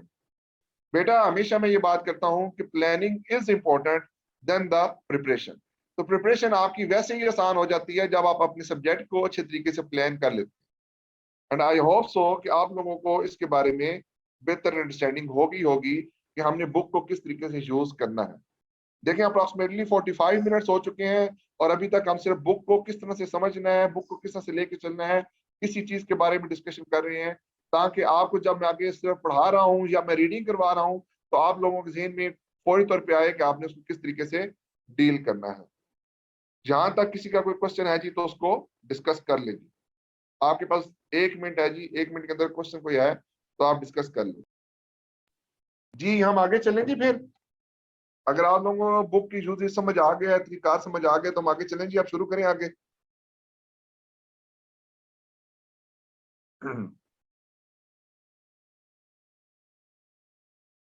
जी तो आगे चलते हैं जी। अब हम अपनी डिस्कशन को बाकायदा आगाज करते हैं कि अभी हमने जो बेसिकली आगे जो सिचुएशंस हैं उसको हम किस तरीके से लेके चल रहे होंगे। तो अभी जो हमारी डिस्कशन है वो पार्ट 3 से हम शुरू करेंगे जी मेन। क्योंकि जो आपको मैं कोड ऑफ एथिक्स पे लेके चलूं तो कोड ऑफ एथिक्स में अगर मैं इधर आता हूं तो जो पार्ट ए है, पार्ट 3 है जो बेसिकली ये चार्टर्ड अकाउंटेंट की प्रैक्टिस को डील करता है। इसमें फर्दर दो आगे पार्ट है, पार्ट 4A और पार्ट 4B। ये दो फर्दर टॉपिक्स हैं। तो बेसिकली ये जो एरिया है ना, ये एरिया पार्ट 3 और 4A, यहाँ से आपके 70 to 80% क्वेश्चन इसमें से आते हैं। 70% से आपके 80% तक यहीं से क्वेश्चन आपके आते हैं। और जो 10% क्वेश्चन है वो आपके पार्ट 4B में से आ सकते हैं। तो इस तरह से आपकी यहाँ पे कंपोजिशन भी कंप्लीट होती है। तो पार्ट 3 से स्टार्ट करते हैं। पार्ट 3 के जरा टेबल ऑफ कंटेंट पे चलते हैं और देखते हैं पार्ट 3 में क्या क्या चीजें हैं। पार्ट 3 के अंदर टोटल जो सेक्शन है वो आपके 300 से स्टार्ट होते हैं जी और जाके कंक्लूड होते हैं 370 के ऊपर। ये सारे के सारे क्या है जी, आपके जो पार्ट 3 है इसकी डिस्कशन यहाँ पे मौजूद है। उसमें क्या है जी, पार्ट 300 डील करता है अप्लाइंग द कॉन्सेप्चुअल फ्रेमवर्क, कि ये बेसिकली जो पार्ट 3 है इसकी एप्लीकेशन किस तरह से देखी जाती है। 310 डिस्कस करता है कंफ्लिक्ट ऑफ इंटरेस्ट को, कि अगर कंफ्लिक्ट ऑफ इंटरेस्ट होता क्या है, अगर कंफ्लिक्ट ऑफ इंटरेस्ट किसी क्लाइंट पे आ जाए तो उसको किस तरह से डील करना है आपने। 320 डील करता है प्रोफेशनल अपॉइंटमेंट को। प्रोफेशनल अपॉइंटमेंट से मुराद आपको याद होगा जब मैंने आपको कोड ऑफ एथिक्स के रिगार्डिंग स्टेप्स इन ऑडिट समझाए थे, तो स्टेप्स इन ऑडिट में हमने देखा था क्लाइंट एक्सेप्टेंस, क्लाइंट कंटिन्यूअस, फिर उसमें हमने डिस्कस किया था प्रीडिसेसर ऑडिटर के साथ कम्युनिकेशन, प्रीडिसेसर ऑडिटर के साथ डिस्कशन, वो सारी बातें आपकी प्रोफेशनल अपॉइंटमेंट में आती हैं। फिर सेक्शन 321 डिस्कस करता है सेकंड ओपिनियन को। सेकंड ओपिनियन से मुराद ये होता है कि आप जब फॉर एग्जांपल किसी अकाउंटिंग इशू पे आप फंस गए, आपको अकाउंटिंग इशू क्लियर नहीं हो रहा, तो आप किसी से आप क्लाइंट किसी और से ओपिनियन लेना चाहता है तो उसको किस तरह से डील करेंगे। सेक्शन 330 डील करता है fees and other type of remuneration. अगर आपको फीस और रेम्यूनरेशन किस तरह से आपको डिसाइड करनी चाहिए, क्या क्या फैक्टर्स उसमें होते हैं, किस तरीके से आप डील करेंगे। सेक्शन 340 डील करता है inducement including gifts and hospitality. अगर आपको क्लाइंट की तरफ से कुछ इंड्यूसमेंट्स मिले, कुछ हॉस्पिटैलिटी मिले, कोई गिफ्ट मिले, तो आपने उसको किस तरह से डील करना है। फिर आपके पास आता है सेक्शन 350 जो आता है custody of client assets. Custody of client assets मुराद क्या है कि फॉर एग्जांपल अगर आप क्लाइंट के कैश क्लाइंट के कैश कस्टोडियन है, या क्लाइंट के कोई भी एसेट आपकी कस्टडी में है, तो आपने उस वक्त किस तरह से डील करना है, आपने किन फैक्टर्स को फॉलो करना है, किस बेसिस पे आपने चीजों को लेके चलना है, वो सेक्शन 350 में डिस्कशन होती है। फिर सेक्शन 360 है जी, responding to the non compliances with laws and regulation. आपको याद होगा जब मैंने आपको आइजा 240 डिस्कस किया था, तो 240 के अंदर हमने डिस्कस किया था कि अगर कोई लॉज एंड रेगुलेशन के रिगार्डिंग कोई नॉन कंप्लायंसेस आपको नॉन कंप्लायंसेस लॉज रेगुलेशन के मुताबिक लॉज एंड रेगुलेशन की अगर नॉन कंप्लायंसेस आप आइडेंटिफाई करते हैं, तो you have the responsibility to communicate those non compliances with the relevant regulatory authorities. तो वहां पे भी ये चीज डिस्कशन की थी, और मैंने आपको उस वक्त भी ये रेफर किया था कि when we will read the code of ethics then the same requirement will come again. तो ये जो रिक्वायरमेंट है सेक्शन 360 में, ये रिगार्डिंग नॉन कंप्लायंसेस अगर आपको आइडेंटिफाई होती है तो आपने उसको कैसे डील करना है, वो चीज के बारे में है। सेक्शन 370 डिस्कस करता है पब्लिक नोटिस को, अनाउंसमेंट्स को and communication under the publicity be avoided. यानी कि बीइंग चार्टर्ड अकाउंटेंट आप किन किन सर्विसेज को पब्लिक कर सकते हैं, कौन से काम को पब्लिक नहीं कर सकते। आपकी फर्म का जो बोर्ड होता है, बोर्ड से मुराद यानी कि जो आपका नेम प्लेट होती है वो कितने साइज की होनी चाहिए। फिर अगर आपने कोई आर्टिकल लिखना है वो किस तरह से लिखना है। अगर आपने स्टेशनरी के ऊपर कोई अपनी फर्म की पब्लिसिटी करनी है तो उसको किस तरीके से कर सकते हैं। अगर आपने कोई बेसिकली आपने ट्रेनिंग करानी है या कोई आपने ओपिनियन देनी है, तो उसमें आप फॉर्म की सर्विसेज को पब्लिक कर सकते हैं या नहीं कर सकते। तो इन चीजों के बारे में, एडवर्टीजमेंट के बारे में किस तरह से करनी है, उनके बारे में डिस्कशन मौजूद है सेक्शन 370 के अंदर। अगेन बताता चलूं, जो पार्ट 3 है ये चार्टर्ड अकाउंटेंट इन प्रैक्टिस के ऊपर अप्लाई होता है। मींस के जिस बंदे ने ऑडिट फॉर्म बनाई है, जिस बंदे ने प्रैक्टिसिंग लाइसेंस लिया हुआ है, उसने ये फॉलो करना ही करना है, इरिस्पेक्टिव कि वो अश्योरेंस सर्विसेज दे रहा है, इरिस्पेक्टिव वो नॉन अश्योरेंस सर्विसेज दे रहा है, इरिस्पेक्टिव वो अश्योरेंस के अंदर हिस्टोरिकल फाइनेंशियल इंफॉर्मेशन के ऊपर ओपिनियन दे रहा है, या वो आपकी other than historical financial information के ऊपर अश्योरेंस एग्रीमेंट दे रहा है। पार्ट 3 की application in any case in any circumstances her situation में आपको फॉलो करनी पड़ती है। ठीक हो गया जी। अब जरा डिस्कशन करते हैं आगे अपनी पार्ट 3 की। पार्ट 3 के अंदर जो आपका बेसिकली आता है, उसमें उसकी जो बेसिकली कॉन्सेप्चुअल फ्रेमवर्क है वो किस तरीके से डिसाइड होता है, वो मैंने आपको अभी डिस्कस कर दिया जी। अब इसमें पोजीशन क्या आती है, इसमें पोजीशन आती है सबसे पहले सेक्शन 310। सेक्शन 310 डिस्कस करता है कंफ्लिक्ट ऑफ इंटरेस्ट को। आगे कंफ्लिक्ट ऑफ इंटरेस्ट होता क्या है, सबसे इंपॉर्टेंट बात ये है। फॉर एग्जांपल मेरे पास दो एक तरह के क्लाइंट हैं। फॉर एग्जांपल आप फॉर एग्जांपल कि मेरे पास एक क्लाइंट है, वो आते हैं मेरे पास कि भाई मुझे ना इस क्लाइंट को एक्वायर करना है। एग्जांपल दे देता हूं आपको। कंपनी ए है, वो भी सीमेंट सेक्टर में काम करती है जी। कंपनी ए का जो कंपेटिटर है वो कंपनी बी है। कंपनी बी को उसने एक्वायर करना है। अब कंपनी बी के आप ऑडिटर हैं। अब एक तरफ आपके पास being auditor of the company B you have certain information, and for the consultant of the company A you have to provide certain confidential information to the company A. तो आप बेसिकली दरमियान में कंफ्लिक्ट में शिकार हो गए हैं। एक तरफ आप ऑडिट की सर्विसेज दे रहे हैं, दूसरी तरफ आप कौन सी सर्विसेज दे रहे हैं, एडवाइजरी की सर्विसेज दे रहे हैं। तो यहाँ पे कंफ्लिक्ट क्रिएट हो जाता है। तो कहते हैं इस तरह की जब सिचुएशन बन जाती है तो आपने उसको किस तरीके से डील करना है, वो सारी की सारी डिस्कशन सेक्शन 310 के अंदर मौजूद है। अब इसमें पोजीशन क्या होते हैं जी के जो एग्जांपल्स हैं, यानी कि सबसे पहले तो मुझे ये पता होना चाहिए ना कंफ्लिक्ट ऑफ इंटरेस्ट की एग्जांपल्स क्या क्या हो सकती हैं। तो वो पैराग्राफ 310.4A1 के अंदर जो एग्जांपल्स बताई हैं कंफ्लिक्ट ऑफ इंटरेस्ट, जरा हम 310.4A1 को खोलते हैं, उसमें देखते हैं कि कौन कौन सी एग्जांपल मौजूद है जी। ये आ गया जी आपकी स्क्रीन के सामने।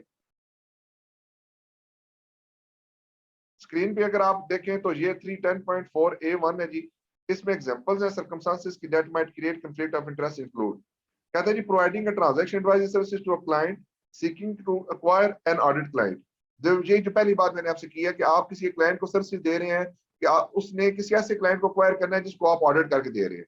यानी एक तरफ आपका ऑडिट क्लाइंट है जो जिसको कोई और बंदा एक्वायर कर रहा है, और जो एक्वायरर है उसको आप सर्विस दे रहे हैं अपनी क्या कहते हैं कि हम आपको इस क्लाइंट की ट्रांजैक्शन प्राइस को एवेल्युएट करने में हम आपकी हेल्प करेंगे। तो ये भी कंफ्लिक्ट ऑफ इंटरेस्ट की एग्जांपल है। आप पेपर में बैठे हुए आपने इसी तरह सिनेरियोस को समझना है और देखना है कि वहां पे कंफ्लिक्ट ऑफ इंटरेस्ट बनता है या नहीं बनता। कहते हैं providing advice to two clients at the same time where the client are competing to acquire the same company and the advice might be relevant to the parties competitive position. For example, मैं भी for example दो दो students for example बासत और जवाद, दो बच्चे हैं। ये दोनों बच्चे मेरे पास आ जाते हैं और पहले जवाद आते हैं, कहते हैं जी मैंने जो है ना क्या कहते हैं एक और कंपनी को एक्वायर करना है। फिर बासत आ जाते हैं, कहते हैं जी मैंने भी इसी कंपनी को एक्वायर करना है। अब आप दरमियान में हैं, आप दोनों को सर सेम ट्रांजेक्शन के ऊपर दे रहे हैं, तो this is also the example of conflict of interest. फिर क्या कहते हैं providing service to the seller and the buyer in relation to the same transaction, preparing valuation of assets for the two parties who are in an adversarial position with respect to the assets. For example, कि एक company का business है, उस company का business का बंटवारा हो रहा है दो भाइयों के दरमियान। उन दोनों भाइयों के दरमियान में जंग चल रही है। आप पहले भाई को भी सर्विसेज दे रहे हैं, दूसरे भाई को भी सर्विसेज दे रहे हैं, तो आप कॉन्फ्लिक्ट ऑफ इंटरेस्ट का शिकार है। ठीक हो गया जी, एग्जांपल समझ आ गई। इस तरह बेटा ये सारी एग्जांपल्स दी हुई हैं, इनको आप पढ़ेंगे तो आपको ये ट्रांजैक्शन समझ आ जाएगी कि इसकी एग्जांपल्स क्या है। सबसे पहले तो समझना है सिनेरियो को पढ़ के कि क्या उसमें वाकई कंफ्लिक्ट ऑफ इंटरेस्ट पाया जाता है या कंफ्लिक्ट ऑफ इंटरेस्ट वहां पे नहीं पाया जाता। अगर तो आंसर हो जाए यस, जहां पे कंफ्लिक्ट ऑफ इंटरेस्ट पाया जाता है, तो फिर क्वेश्चन आता है कि कंफ्लिक्ट ऑफ इंटरेस्ट की वजह से थ्रेट्स क्या क्या हो सकते हैं। ठीक होगा जी, फिर क्या होता है जी, थ्रेट्स क्या क्या हो सकते हैं आपके कंफ्लिक्ट ऑफ इंटरेस्ट की वजह से, उसको एलिवेट करने की जरूरत है। तो कंफ्लिक्ट ऑफ इंटरेस्ट को थ्रेट कौन कौन से होते हैं, वो सेक्शन 310.2 310.8 ए के अंदर भी मौजूद है जी। तो 310.2 के अंदर चलते हैं जी, 310.2 के अंदर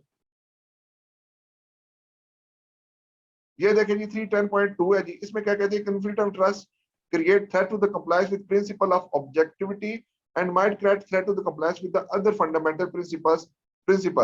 Such threat might be created when a chartered will provide professional services related to a particular matter for two or more clients whose interests with respect to that matter are in conflict, or the interests of the chartered with respect to the particular matter and the interests of the client or whom the accountant provide professional services related to the matter are in conflict.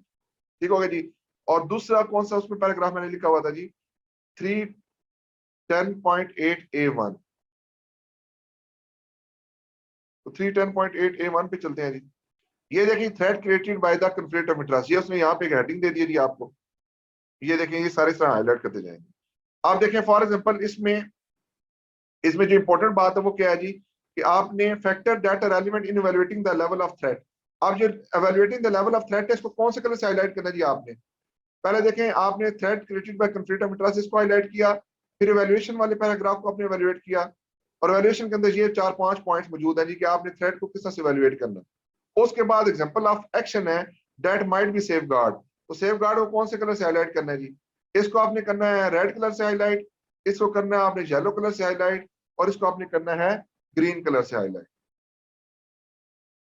ये बात समझ आ गई या नहीं आ गई जी? यहां तक बात क्लियर हुई आपको या नहीं क्लियर हुई? एक दफा इसकी रीडिंग करें और रीडिंग करके बताएं कि आपको ये चीज समझ आई है या नहीं आई। 1 मिनट में रीडिंग करें जी, जो बातें की हैं पढ़ने से समझ आती है या नहीं समझ आती, ये बताएं मुझे। अच्छा जी, एक क्वेश्चन आया है जी कि जो 310.8A2 का फर्स्ट पैराग्राफ है, इसको एक्सप्लेन कर दें। कहते हैं the existence of separate practice area for specific function with in the firm which might act as a barrier to the passing of confidential client information between the practice areas. For example मैं आपको बताऊं कि जिस तरह एक firm होती है उसमें डिफरेंट डिपार्टमेंट्स होते हैं। एक ऑडिट डिपार्टमेंट होता है, एक फाइनेंशियल एडवाइजरी डिपार्टमेंट होता है, फिर इसमें एक रिस्क मैनेजमेंट डिपार्टमेंट होता है, एक टैक्सेशन डिपार्टमेंट होता है।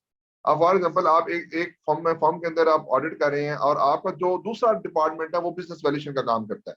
तो कहते हैं वो सेपरेट फंक्शन जो होता है ना, उसकी वो अगर काम करेगा तो उससे क्या होगा, आपको ये श्योरिटी हो सकती है कि कॉन्फिडेंशियल इंफॉर्मेशन शेयर नहीं हो सकती, क्योंकि जाहिर बात है वहां पे उनके अपने सेट रूल्स एंड रेगुलेशंस हैं, उनके सेट प्रिंसिपल्स हैं, उनका डाटा सेपरेट सर्वर पड़ा होता है, उनकी टीमें अलग हैं, उनकी टीमों की कंपोजिशन अलग है, उनका हमारी टीम से कोई लिंक नहीं है।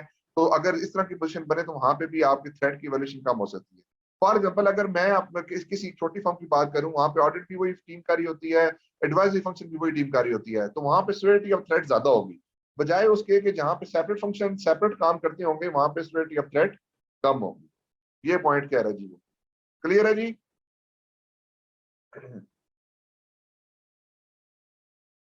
क्लियर है जी यहाँ तक, या कुछ और एग्जांपल दो इसकी फर्दर? बेटा जल्दी जल्दी बोला करें, क्योंकि पोजीशन ये होती है कि इसमें चीजें पढ़ने वाली ज्यादा हैं, और मैंने आपको बेसिकली देखें जो मेन टाइम लगाया 1 घंटा, मैंने सिर्फ आपको बुक को समझने पे लगा दी है। पार्ट्स कौन कौन से हैं, एप्लीकेशन कौन कौन सी है, कहाँ पे क्या करना है, किस तरीके से करना है। अब जो आगे चीजें हैं ना, वो सारी सारी बेटा क्या है, आगे आपकी पढ़ने वाली चीजें हैं, खुद पढ़ने वाली चीजें हैं। ठीक हो गया जी?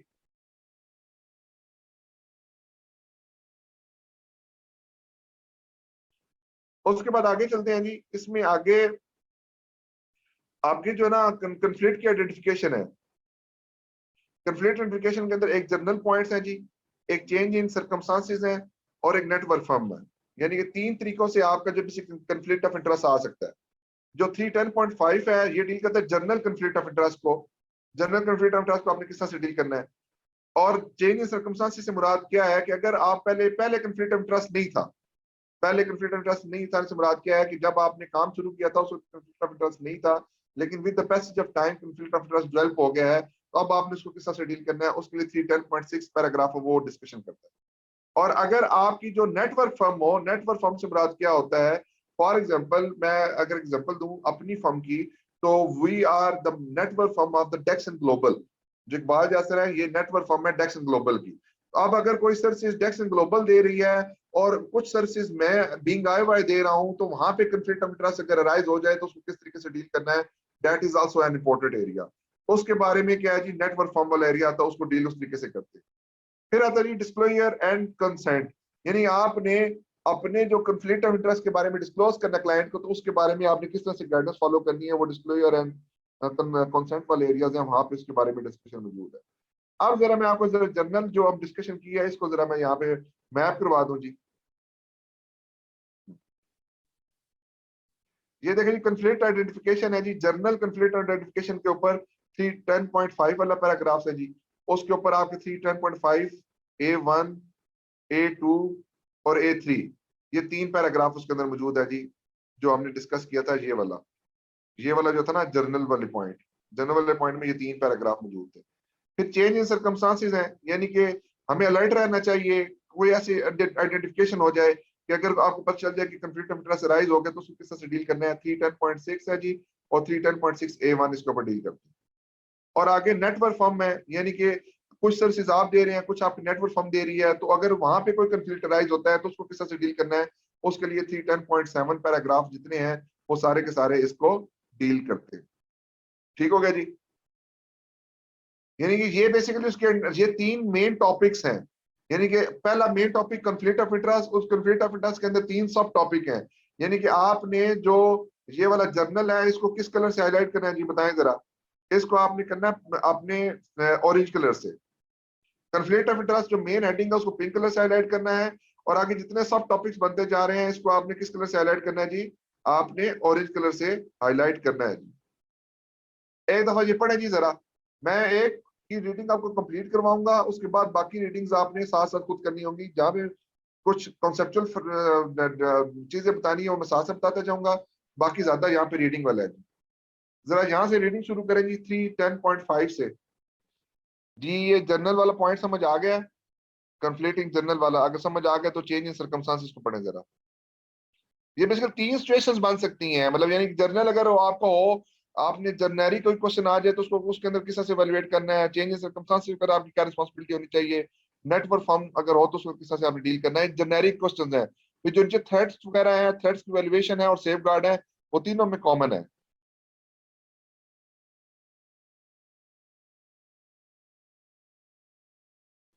बेटा ये चीज समझ आ रही है या नहीं समझ आ रही है, बताएं यार, बोल दिया करें। टाइम ना लगाया करें प्लीज जी। आगे चेंजिंग सर्कमस्टांसेस पढ़ें और नेट परफॉर्म की रीडिंग करें। बासित आपकी कोई पार्टिसिपेशन नहीं आ रही, बासित किधर गया हुआ है भाई? बासित लगता है खाली लॉग इन करके चला गया है ताकि सर जो बाद में ये ना कह सके कि भाई बासित नहीं आया था। अच्छा अच्छा अच्छा अच्छा अच्छा, ठीक ठीक ठीक, मतलब एक एक आईडी से तीन तीन बंदे बैठे हो, क्या बात है क्या बात है। ठीक है भाई ठीक है। चुप के रखो कम। मैं तब भी कहूँ यार अटेंडेंस कम क्यों लग रही है मुझे, ये जो फिजिकल वाले बच्चे वही आए हुए हैं। ठीक हो गया, डन हो गया जी। आगे ये नेटवर्क फॉर्म वाला रीडिंग करें जी। If a firm is a member of a network, a chartered accountant shall consider conflict of interest that the accountant has reason to believe might exist or arise due to interest and relationship of the network firm. For example, अगर मैं बात करूं अपनी firm की, तो अपनी firm के जो किस तरह हमारा लिंक्ड है, उनकी पॉलिसीज किस तरह आपस में शेयर्ड होती हैं, वो किस तरीके से आपस में एक दूसरे का रिसोर्सेज को शेयर कर रहे होते हैं। तो यहाँ पे दो तरह के होते हैं, एक होता है अलायंस और एक होता है नेटवर्क। नेटवर्क जो होता है ये स्ट्रांग होता है, यानी इसमें आप बेसिकली ना शेयरिंग ऑफ रिसोर्सेज भी होती हैं, बंदे कॉन्वेंट में बचे जा रहे होते हैं, आप क्लाइंट के साथ एक दूसरे के क्लाइंटल भी शेयर कर रहे होते हैं। तो नेटवर्क के केस में अगर आपको कोई बनता है कंफ्लिक्ट, तो उसको किस तरीके से डील करना है वो 310.7 के अंदर डिस्कस होता है। आगे जो इसकी डिस्कशन है threat created by the conflict of interest, वो क्या क्या होते हैं, उसकी इवैल्यूएशन किस तरह से करनी है, और अल्टीमेटली आपने उसके अगेंस्ट सेफ गार्ड किस तरह से लगाने हैं, वो सारी डिस्कशन है। और अगर आपको डिस्क्लोज करना पड़े, डिस्क्लोज एंड कंसेंट लेनी पड़े, यानी कि अगर आप किसी काम कर रहे हैं तो कंफ्लिक्ट ऑफ इंटरेस्ट अगर राइज हो जाता है तो आप अपने क्लाइंट को किस तरह से डिस्क्लोज करेंगे, और अगर आपको उस काम को करना है तो क्लाइंट की कंसेंट लेनी पड़ती है, वो किस तरह से करेंगे, वो आपकी यहाँ पे डिस्कशन है जी। जो 310.9 है इसके अंदर सारी इसकी डिस्कशन मौजूद है। अगर आप इसको पढ़ेंगे तो आपको ये क्लियरली इसमें चीज समझ आ जाएगी। आगे चलते हैं। आगे हमारे पास इसमें जो आगे है जी, उसके बाद अगला एरिया वो हमारा 300 के अंदर कौन सा एरिया, उसके ऊपर चलते हैं जरा।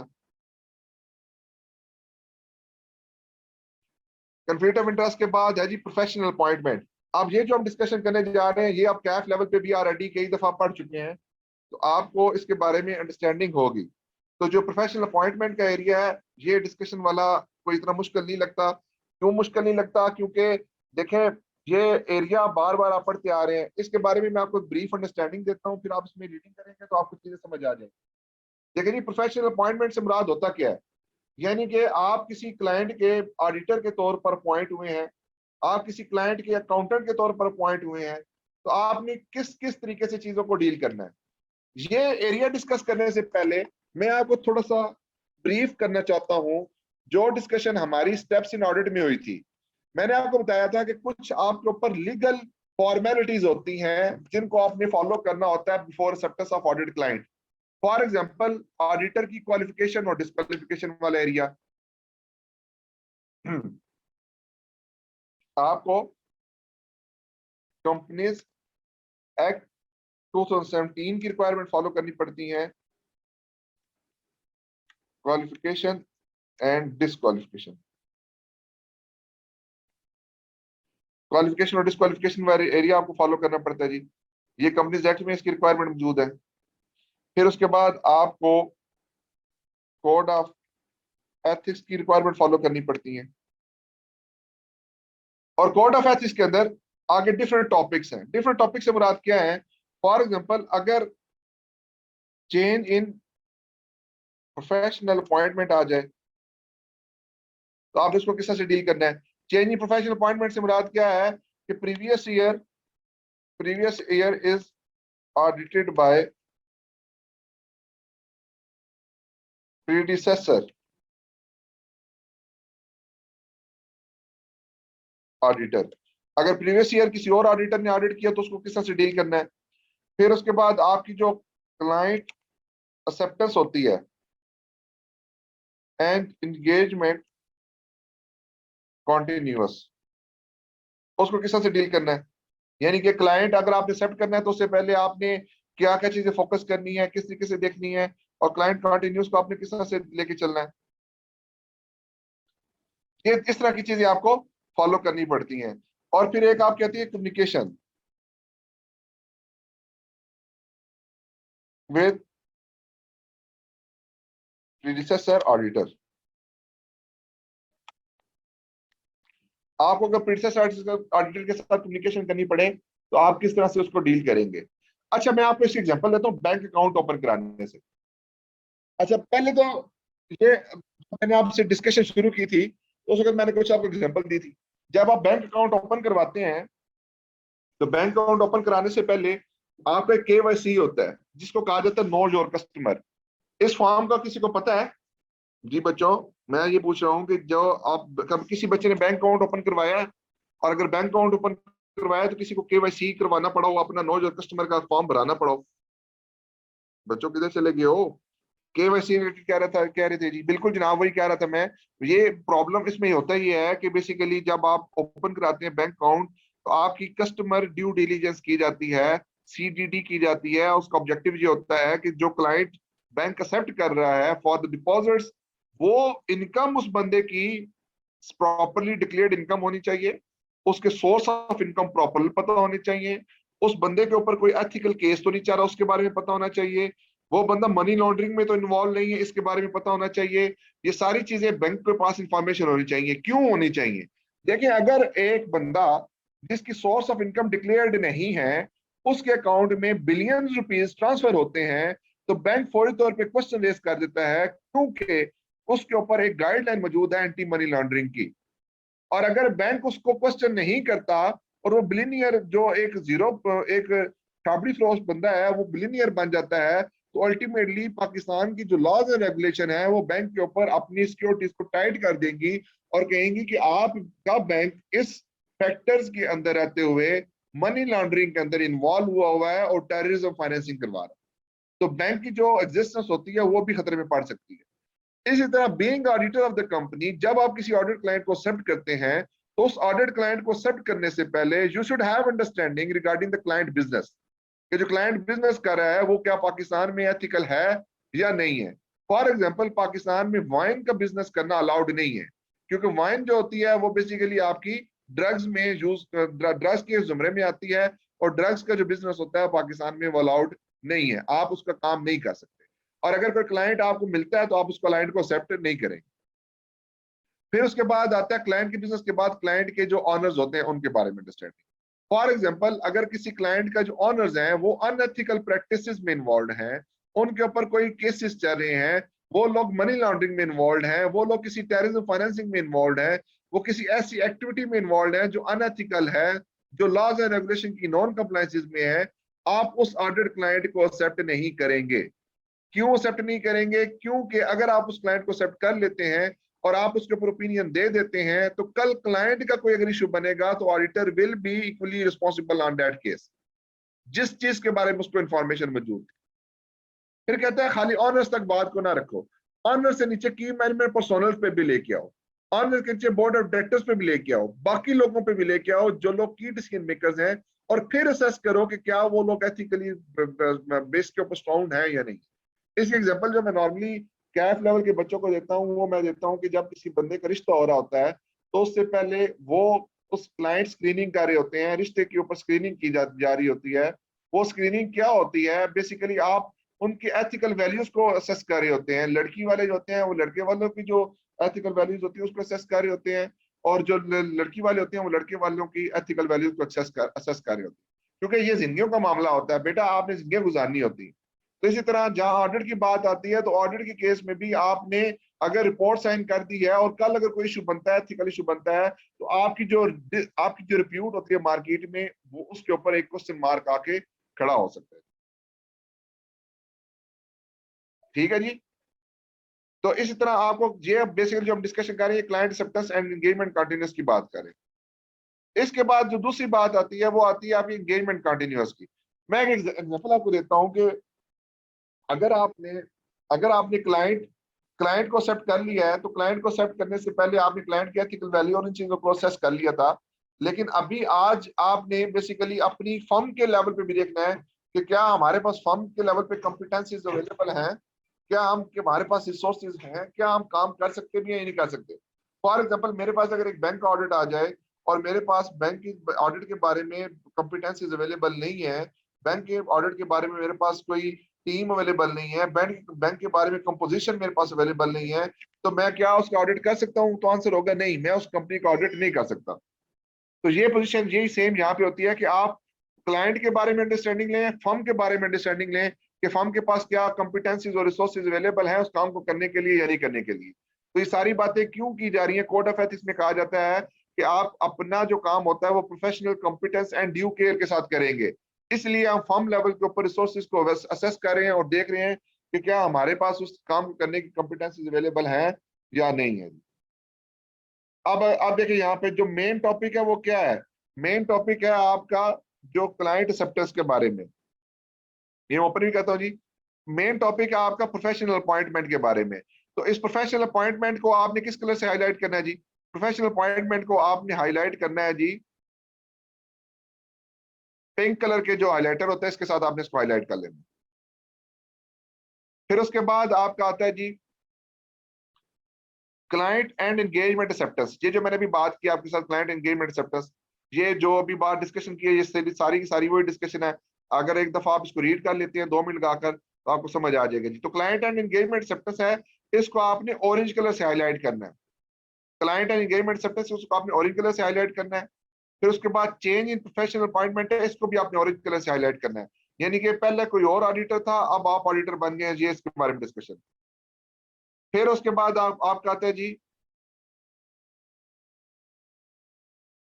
Client and engagement continuous.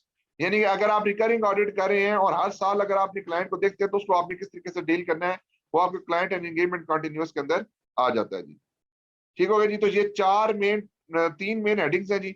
और चौथी हेडिंग है आपकी using the work of the expert. इसको भी आप क्या कर लेंगे? इसको भी आप ऑरेंज कलर से हाईलाइट कर लेंगे।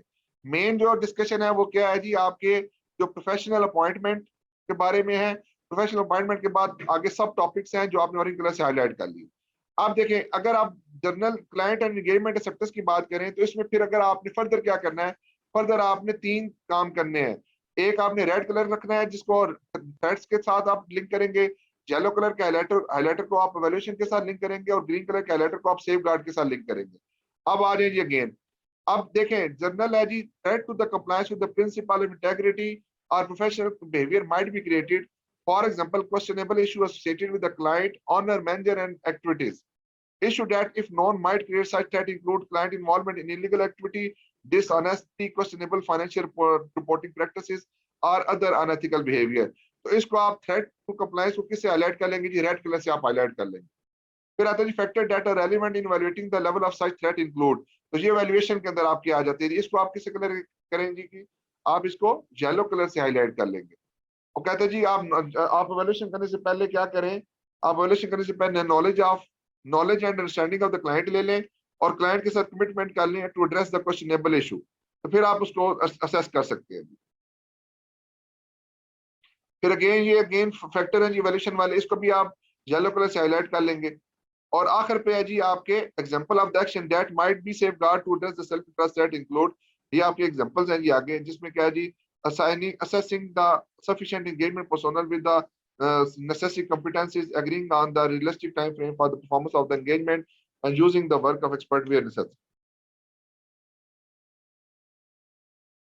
क्लियर हो गई जी बात? एक दफा आप इसकी रीडिंग करें, आपके पास 1 मिनट 2 मिनट का टाइम है जी। 2 मिनट में आप इसकी रीडिंग कंप्लीट करें ताकि आपको एक दफा समझ आ जाए जो बातें मैंने की हैं उसी तरीके से मैनेज हो रही हैं या नहीं हो रही। जी बेटा क्लियर हुई हैं बातें जो मैं जिस तरीके से कही थी वैसे ही हैं या नहीं है? जी बच्चों क्लियर हो गया है या नहीं क्लियर हुआ? जी जावेद महबूब साहब आपको भी क्लियर है या नहीं क्लियर जी? जावेद महबूब आगे चलते हैं जी। आगे चेंज प्रोफेशनल अपॉइंटमेंट, ये सेकंड टॉपिक है इसके अंदर।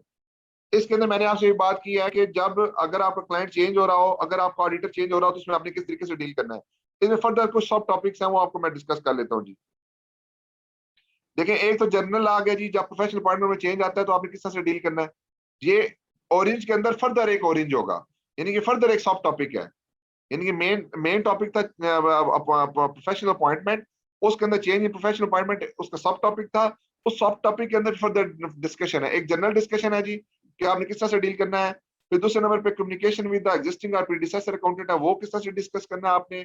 फिर आपने कम्युनिकेशन विद प्रपोज अकाउंटेंट, यानी कि बीइंग द प्रीडिसेसर अकाउंटेंट अगर आपको रिप्लाई करना पड़ता है प्रपोज अकाउंटेंट को, आपने वो किस तरह से डील करना है उसके बारे में डिस्कशन है। और आखिरी डिस्कशन है चेंज इन ऑडिट और रिव्यू अपॉइंटमेंट। अगर ऑडिट और रिव्यू हो रहा हो और ऑडिट और रिव्यू एंगेजमेंट में चेंज आ रहा हो तो उसको आपने किस तरीके से डील करना है। ये 3 फर्दर आपके सब टॉपिक इसमें बनते हैं। मैंने चेंज इन प्रोफेशनल अपॉइंटमेंट से मुराद मैं आपको थोड़ा सा एक्सप्लेन कर देता हूँ, बाकी आप जब पढ़ेंगे तो आपको ये चीज क्लियर हो जाएगी। प्रोफेशनल अपॉइंटमेंट की जो चेंज होती है, 1 मिनट होल्ड कीजिएगा जी जरा जी। तो जो प्रोफेशनल अपॉइंटमेंट में चेंज आता है तो उस केस में होता क्या है कि आपको बेसिकली, अगर आप प्रैक्टिकल एग्जांपल लें तो जब भी ऑडिटर चेंज होता है तो हम क्या करते हैं, प्रीडिसेसर ऑडिटर को एक एनओसी लिखते हैं। एनओसी में लिखते हैं कि आपको अगर कोई प्रोफेशनल बिहेवियर में या आपको लगता है कि हमारे पास कोई प्रोफेशनल रीजन है to not accept that client, तो आप हमें इसके बारे में एक्सप्लेन कर दें। मैं इसका एक छोटा सा फॉर्मेट आपको दिखा भी देता हूँ, लेकिन फॉर्मेट दिखाने से पहले ना मुझे स्क्रीन को स्टॉप करना पड़ेगा क्योंकि मेरे पास डाटा काफी सारा पड़ा हुआ है। तो 2 मिनट में आपकी स्क्रीन जो है वो उसको करने लगा पॉज, और उसके बाद मैं जो है ना आपको इसका फॉर्मेट दिखाता हूँ कि जो एनओसी होती है उसका फॉर्मेट किस तरह से बनता है। जी आपके सामने स्क्रीन आ रही है जी? जी स्क्रीन शो हो रही है आप लोगों को मेरी, यानी स्क्रीन शो हो रही? एक वर्ड की फाइल ओपन हुई होगी एनओसी लेटर के नाम से।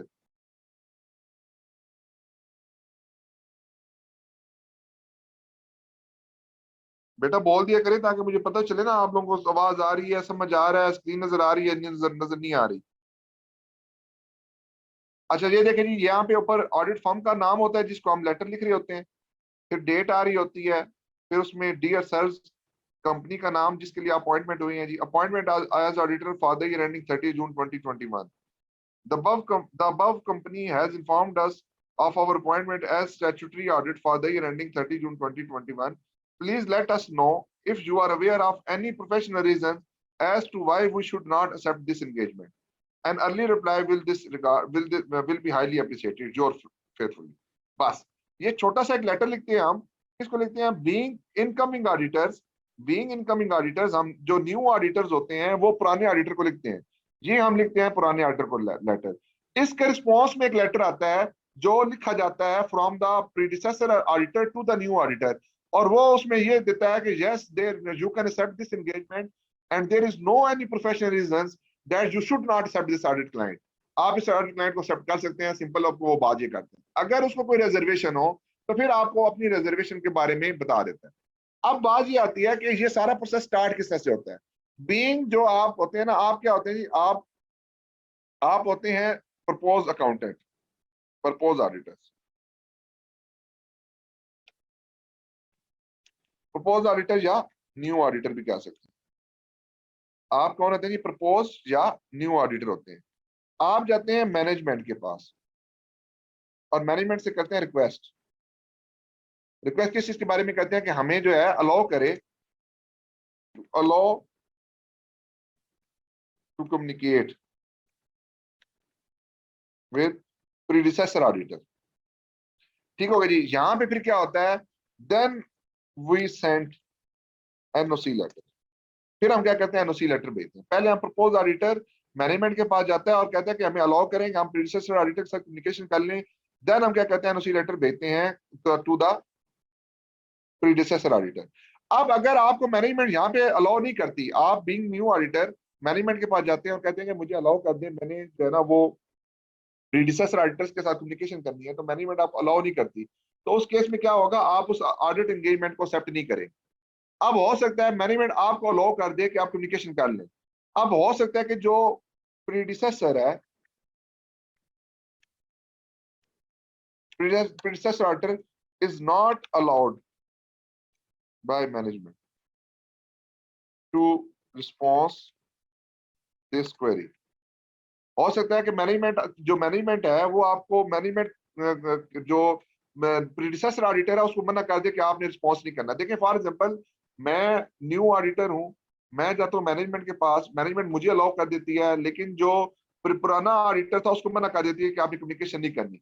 इस केस में जो प्रीडिसेसर ऑडिटर है उसने ऑडिटर को लिखना है कि भाई मुझे मैनेजमेंट ने अलाउ नहीं किया कम्युनिकेशन करने के लिए, तो मैं आपको रिस्पॉन्स नहीं कर सकता, और रीजन बता देनी है। ठीक है, इस केस में भी जो न्यू ऑडिटर है वो ऑडिट एंगेजमेंट को एक्सेप्ट नहीं करे। ठीक हो गया जी। और अगर मैनेजमेंट मुझे भी अलाउ कर देती है बीइंग न्यू ऑडिटर रिस्पॉन्स लिखने के लिए टू द प्रीडिसेसर ऑडिटर, और प्रीडिसेसर ऑडिटर को भी अलाउ कर देती है कि आप रिस्पॉन्स कर दें। तो फिर जो प्रीडिसेसर ऑडिटर है उसने ऑनेस्टली और फैक्ट्स के ऊपर बेसिस के ऊपर प्रॉपर रिस्पॉन्स देना है, ताकि उसकी बेसिस के ऊपर प्रॉपर डिसीजन मेकिंग हो सके। जी ये बात समझ आ गई या नहीं समझ आई आप लोगों को? जी ये क्लियर हुआ है या नहीं क्लियर हुआ जी?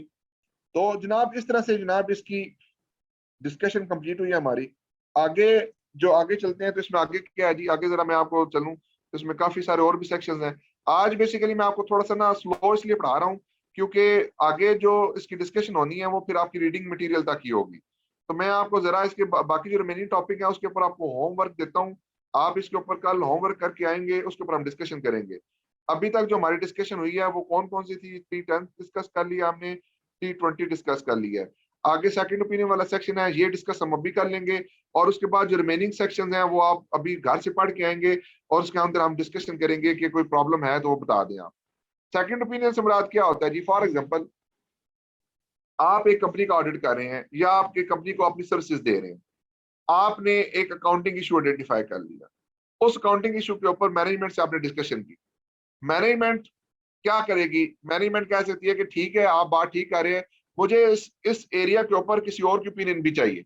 नॉर्मली आपने अक्सर औकात देखा होगा टैक्स के मैटर्स के ऊपर, या आपने अक्सर औकात देखा होगा कि वैसे भी जनरली कई दफा आपको सेकंड ओपिनियन के लिए कॉल की जाती है कि आपकी इस एरिया के बारे में क्या असेसमेंट है। फॉर एग्जाम्पल कि आप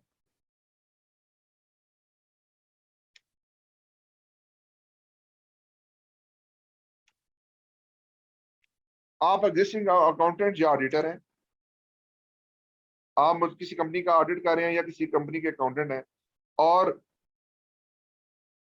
management is having some accounting issue.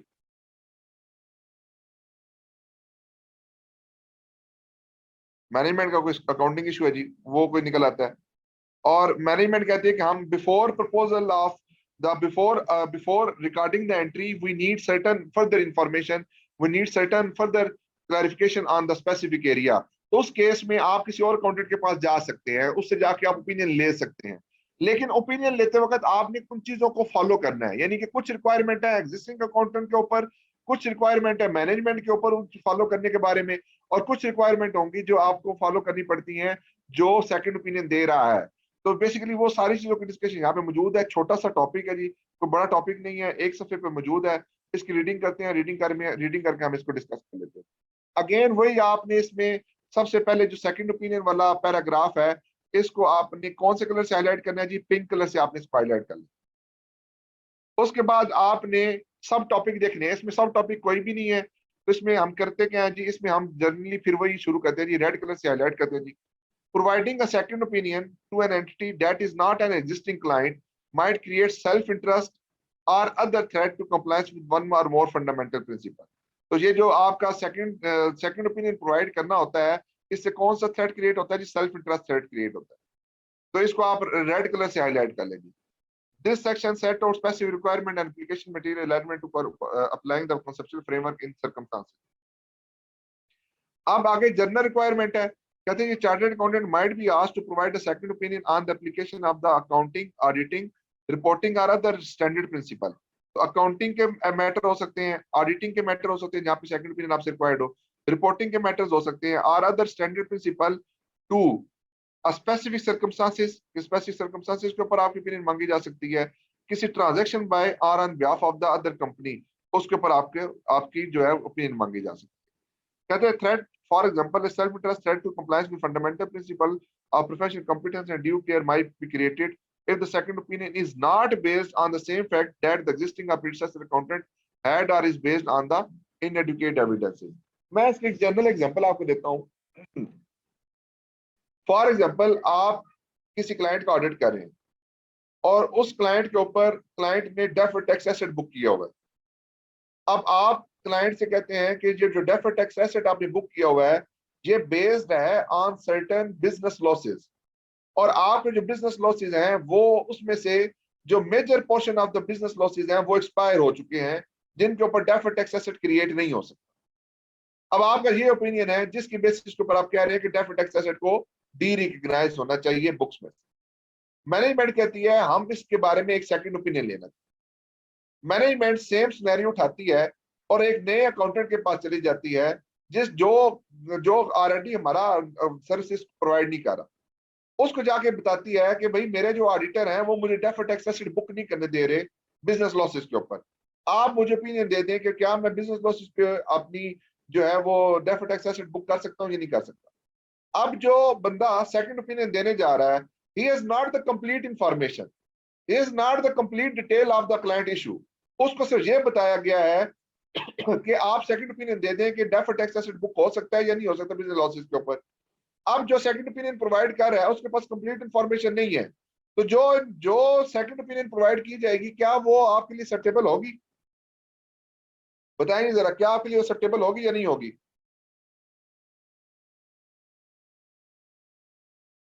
आपके लिए वो सेकंड ओपिनियन कभी भी एक्सेप्टेबल नहीं होगी, क्योंकि वो सेकंड ओपिनियन किस चीज के ऊपर बेस कर रही है?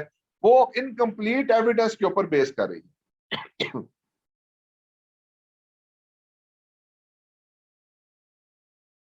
फिर उसके बाद ये थ्रेट वाला एरिया आ गया। फिर उसके बाद आता है जी वैल्यूएशन का, आपने किस तरह से वैल्यूएट करना है, वो 320.382 के अंदर है जी। और उसके बाद एग्जांपल ऑफ एक्शन है, एक्शन से मुराद सेफ गार्ड। आप देखें, अब ये रिक्वायरमेंट, सबसे पहले आपने सेकंड ओपिनियन को और आपने पिंक कलर से हाईलाइट किया जी। उसके बाद आपने थ्रेट को किससे हाईलाइट किया जी? रेड कलर से हाईलाइट किया। फिर उसके बाद एवेल्यूएशन को आपने येलो कलर से हाईलाइट किया, और एंड पे सेफ गार्ड्स को आपने किससे हाईलाइट किया जी? आपने ग्रीन कलर से हाईलाइट कर लिया। और इसके अंदर उसने बता दिया कि आप क्या करेंगे, सेफ गार्ड क्या हो सकते हैं, with the client permission obtaining information from the existing predecessor accountant. For example, जो जिस बंदे से सेकंड ओपिनियन मांगी जा रही हो वो पिछले ऑडिटर के साथ जाके कम्युनिकेशन करे और पूछे कि भाई आप किस बेसिस के ऊपर आपने ओपिनियन दी थी। Describing the limitation surrounding any opinion is communicated with the client, और प्रोवाइडिंग एग्जिस्टिंग और predecessor accounting with a copy of the opinion. तो कहता है ये तीन चार तरह के आपके जो सेफ गार्ड हो सकते हैं, ये लग सकते हैं इन सारी सिचुएशन के अंदर।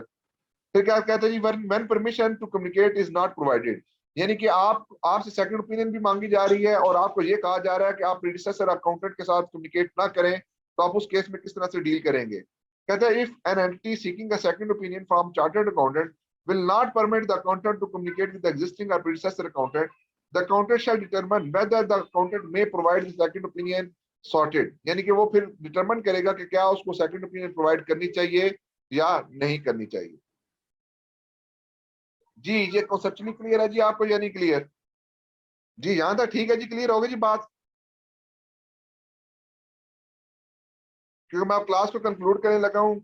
इसके बाद आप लोगों ने कल जनाब बाकी रिमेनिंग 300 जो पार्ट 3 है, इसके रिमेनिंग एरियाज जो आप खुद करके आएंगे, उसमें कोई प्रॉब्लम हुई तो हम उसको डिस्कस कर लेंगे। बाकी सेम टू सेम इसी तरीके से आपने तैयारी करनी है जी। आगे fees and other type of remuneration है, मैं आपको यहाँ डिफरेंसेस बता दूंगा, क्योंकि ये fee and other type of remuneration काफी जगह पे रिपीट भी होगी। तो यहाँ पे कौन सी फीस की बात हो रही है, कौन सी रेम्यूनरेशन की बात हो रही है, उसमें और इसमें फर्क क्या है, उसके बारे में मैं डिस्कशन जरूर कर लूंगा जी। बाकी आज के दिन के लिए इतना इनफ है जी। बाकी इंशाल्लाह मिलते हैं कल की क्लास में, तब तक के लिए अल्लाह हाफिज।